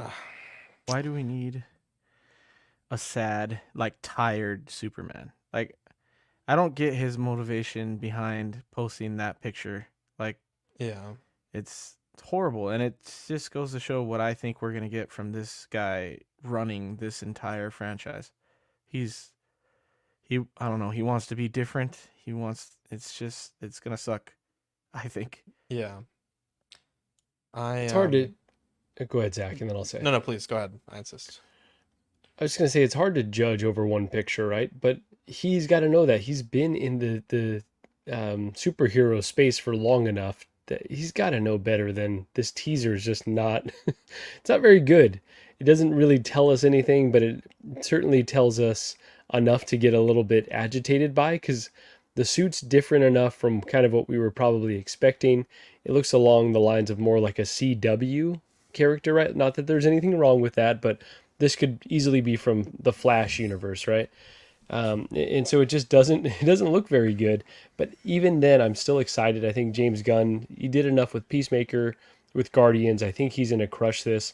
I think he's going to bring DC back. But he just keeps not starting off on the best foot. So I think whoever on his team is advising him with this stuff, it's not good enough right now. So it's just, at the very least, divisive. But I think it's going to be fine, and I think this iteration of Superman will end up being good, but it's just a bad tease. I don't know if for me though, James Gunn. Oh, go on, Ben. Oh, you. I was going to say, for me, James Gunn hasn't really missed. Like, I've enjoyed virtually every movie. Wow. I can think of. Which one did you not like? Guardians 2 and 3 are both significantly less loved than Guardians 1. Like, I love Guardians films, though. You may enjoy them. Yeah. A lot of people do, but they are not as hype as 1 is for a majority of the community. Also, Suicide Squad 2, no hype behind that either. That was a pandemic the only thing film. he's ever hit on. That's a tough one. The only thing he's... No, you guys can make excuses all you want with like, oh, the pandemic, there are these technicalities. No, it's not. Also, I thought the movie was awesome. Peacemaker is amazing, but for what it is, I don't want to see... He succeeds at that wacky, dumb... Like, that works very well for that character. This is not that character. This guy has a completely different tone shift from what his tone is. Guardians has that tone. Suicide Squad has that tone. Peacemaker has that tone. I have yet to see him do anything with this kind of a tone that Superman needs. And I feel like everybody's like, oh, we got to be optimistic. No, I'm just pointing out why I'm not optimistic for this. That's fair. You can be optimistic or not. I've enjoyed James Gunn's content. So for me, he hasn't missed. Whether he's had like some the first better, Suicide Squad? I didn't like the first Suicide Squad that much. I did like the second though. The first wasn't done by James Gunn. The first one isn't his. He wrote it. He wrote the first one. Oh, that he may have. I didn't know he wrote it. But no, I think it was David I've Ayer been enjoying that wrote and directed. He's credited on IMDb for writing it. Sus. I had to double check it. I don't know. I thought it was David Ayer as well. Suicide Squad, and then there's the Suicide Squad. There's the second one is Suicide Squad 2 or whatever. Time out. Let me double A man check. can only Marco, admit. you may be. So for me, the point that I was trying to... Hang on, Ben. Sorry, 1 second, please. The point that I insist, please. A man can only admit when he was wrong and ask forgiveness. You are correct. That was worth waiting for. Sorry, you are correct. I want to make sure I'm not spreading misinformation. That's all right. All the way back as far as Slither, I've enjoyed James Gunn content, so I'm okay with whatever he gives us. I think I'm going to be optimistic either way. I think my issue with this specific photo, I don't give a fuck about his tweets.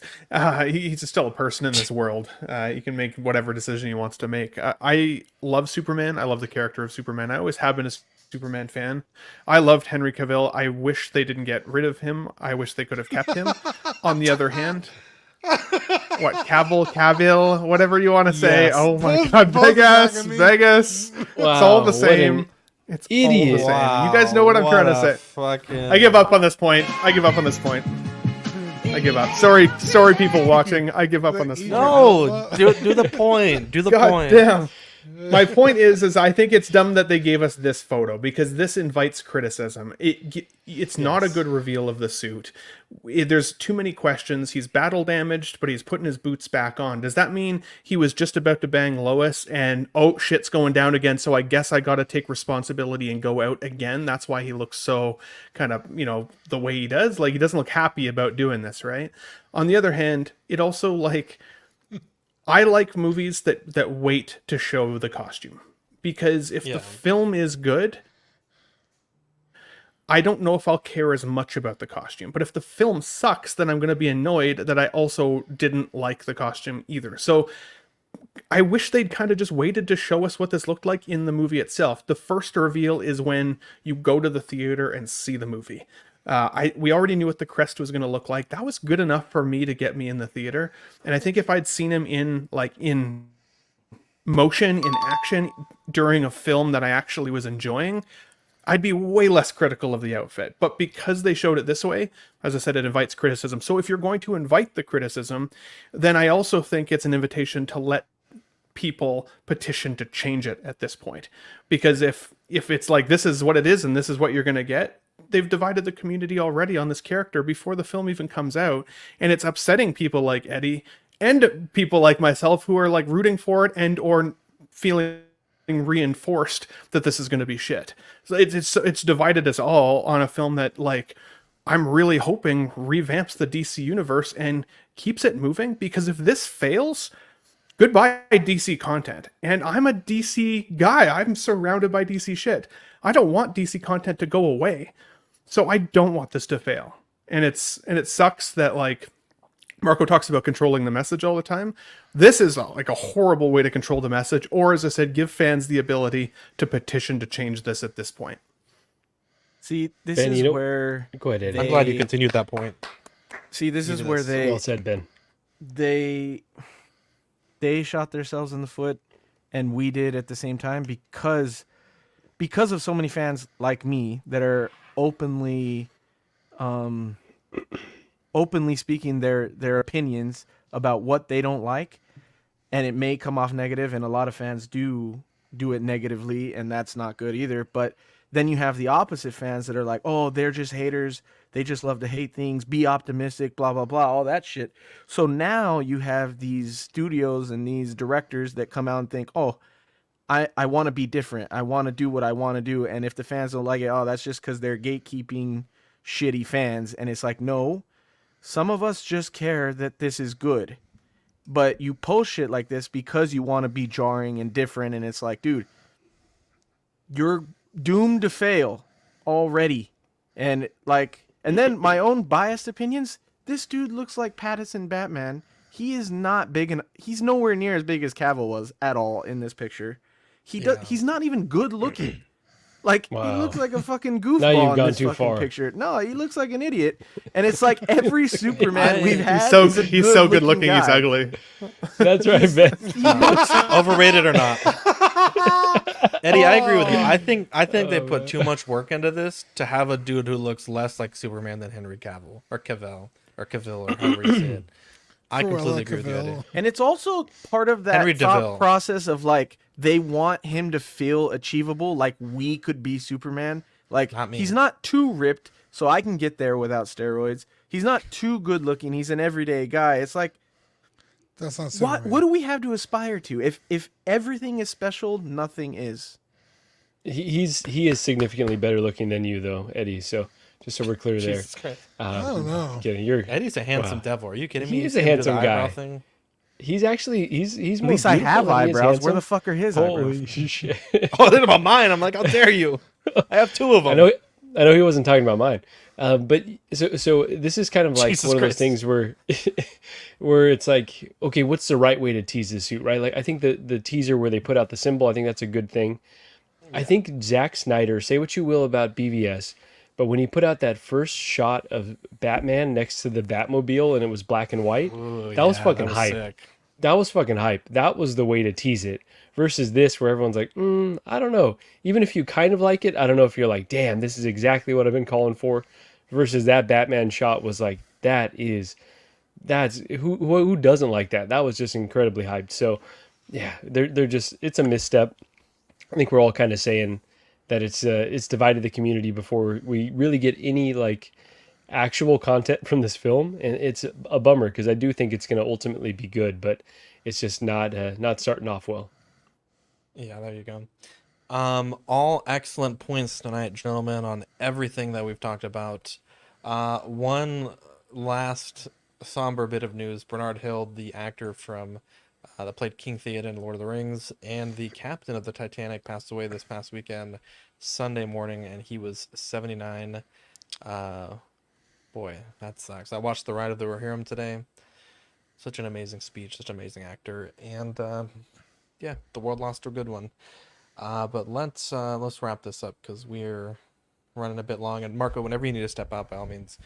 Dean, we have Sounds some good. Patreonies to thank for keeping the Give lights a quick shout out to Captain Fardo, Ian CB, Renee Mendez, Eric Mariscal, Quinn Aguirre, King Louie, Mark Pearson, Paul Schreiber, Equan, Chris Valencerino, Ben Thomas, David Jones, Sam Giss, Daminator, Joao Brother, Thomas Clark, Eric Switzer, Six Gins, Figs, Billy Badfish, Toy Cartel, Sweet Sweet, Beautiful Danny Lee, Deanie Martin, Stephen Kratt, Big Old Fern, Caesar Marquin, Mark Phillips, Lisa Martin Bomonsky, Rick DeGregorio, Ricardo Valdez, Jose CZ, Erwin Azucena, The Illustrious Rainer, Alad Morgan, 2Cothry, Derek B, Aries Portillo, Alvin J, Sith Scale Collector, Arelis Delgado, Jazz Carroll, Joe Ridley, Pablo Meza, D-Rock, Matt Clevenger, Seth Tucker, CC, 3PO, Scott Smith, Don Maton, Stephen Percha, Sean Usby, Scott Bradley, Big Pips in the house, Steve and Maria Stanley, Eddie Manzanares, Louis Bennett, Chip Perrin, Gigi,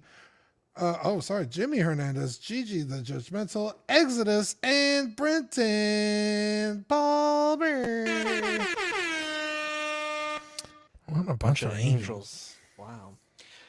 The May-June Patreon benefits as voted by the fans are the Tough Nut sticker and the Small Talk sticker. Please note these are not to scale and they don't have their die cut backgrounds in, so they're not going to look exactly like this. But we want to thank you guys again for supporting the network. Please explain to me.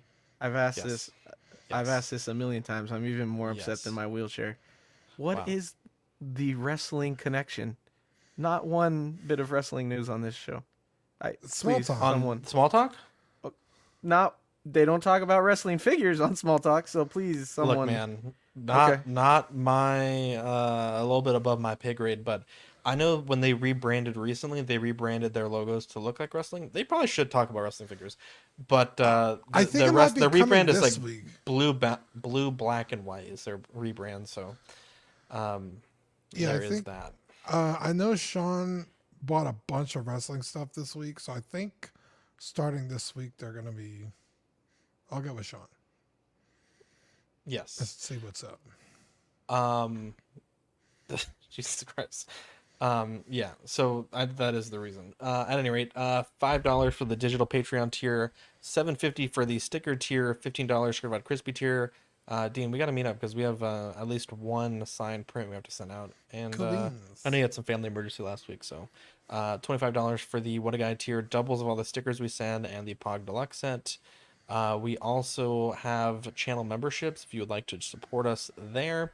Oops, put that in the wrong chat there.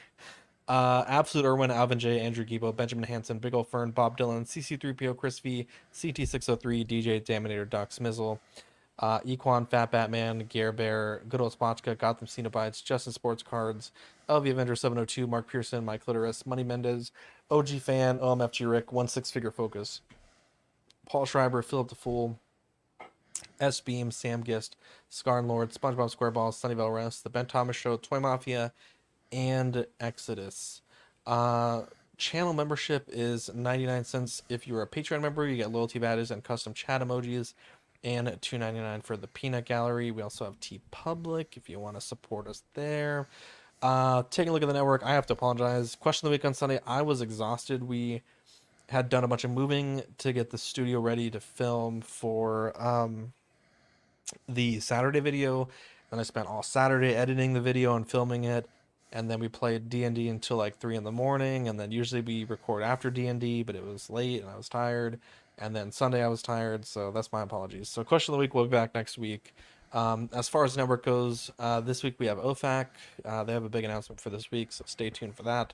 After Dark tomorrow at 10:30, Ox plays. I believe we're playing D&D again this week, so stay tuned for that. We're also starting to look into games to play after Baldur's Gate 3, as we are now into Act 3. So Danny says slow down. Okay. So stay tuned for all of that. Shout outs. I want to shout out the chat. Booming chat today. In fact, we've been doing this for a while, and I've always said that, we would do this if no one was watching, but it's certainly more fun to do it with a lot of people are watching. And I feel like the past 2 months or so, we've had some really engaging chats with you guys in the live chat, and then also our numbers have been really good. So I appreciate you guys that are tuning in live and on the replay and on the audio platform. It really means a lot to us, and definitely we love you guys. Marco, you have to go. Love you, buddy. Tell Gigi happy birthday for us. Happy birthday, Gigi. Shout out. Thanks, guys. Great show. We'll talk to y'all soon. Bye. Shout out also. I wish Marco was able to stay a little bit longer, but Eddie, you were at OxCon this weekend, or CaliCon, excuse me. CaliCon this weekend, and looked like it was a blast and a half. Everything went pretty well. Yeah, it was pretty awesome. We had a good turnout. It's the first of the CaliCons, so obviously it's a learning experience for everybody. But we definitely had a lot of fun, and I hope that we can do it again. I don't know if we're gonna do it necessarily every year, like you guys do OxCon. It is a big commitment, and it shows how much is put into something like this for OxCon. Yeah. So, yeah, but it was cool meeting some different faces that we didn't see at OxCon. Some people showed up from other areas of California that I haven't met before, and people who had already done OxCon were nice enough to do CaliCon as well. So that was fun. But yeah, it was a great time, and I'd love to do it again. Yeah, and even, thinking about OxCon, I've been talking to Dean lately, and so at the risk of bringing it down a little bit. So last year when all my terrible life stuff happened, OxCon was already basically 99% planned, so it wasn't so big a deal to have it. I think this year, with kind of some of the things that we've been going through, I don't know 100% sure if there will be an OxCon this year, and I feel bad that I don't know. It is getting pretty late in the year, and I know people have all the conventions that they're going to, and it's just hard to plan something like this because you pick a date, and then someone that you really want to go can't go that date, and it's just constant. I mean, Eddie, you've seen it. It's just a lot of planning. So I think this year I may want to do more low-key collector meetups in San Antonio, not necessarily branded as OxCon, but like, hey, this night we're going to rent a movie theater, or this night we're going to do this, and if you want to come visit us from wherever, that's great. And then I would love it if we did OxCon every other year, and we can plan it a little bit better, and that could even work out potentially with you guys doing it one year and we do another year, and back and forth. But I just think planning these every year, I think I had it in me before certain things in my life happened, and I think now it's just looking at it, it really is one of those things that when the first OxCon was finished, Marco and I were basically planning the next one like the week or two later. So it's I think at this point it might be a little late in the year to do a formal one, especially if a lot of people are going to fly down. But well, I don't know. We'll see. But there might just be a smaller, lower key collectors meetup, and if anyone wants to fly down, you guys are welcome to. But it may not be as planned out as last year, and maybe even next OxCon won't be as planned out. I think that was some complaints that it was perhaps a bit too planned out. So I'll have to get some feedback from you guys on CaliCon and see what worked and what didn't work. And I mean, the thing is, like, even with CW, we've done 317 of these, and after every show we kind of look back at it and say, like, okay, this worked really well, this didn't, and we still have to calibrate. So there's no shame in that. But at any rate, anyone else have any shots they want to give? No. My internet's too fucked. Shout out to all the pairs. Shout out to my parents for helping us get this AC. I wasn't supposed to be streaming in here until July, so I was shocked that we were able to get it done so soon. But also apologies for those watching that might be a little louder in my background than normal. I have like these 4 or 5 15-hour prints I need to do for commissions, and I have the plastic printer running right now. back there. Look, let's see if I can zoom in. It's Whoa. printing right now. So it's a little louder than normal, but Look at 'em go. next week it should be quiet. But love you guys, and we'll catch you on the next episode. Wait, no, time out. I didn't even do the intro right. Anyways, I'm Zach. I'm Dean. I'm Ben. I'm Eddie. And Here in my garage, just bought this. Just kidding. Love you guys, and we'll catch you on the next episode. Bye.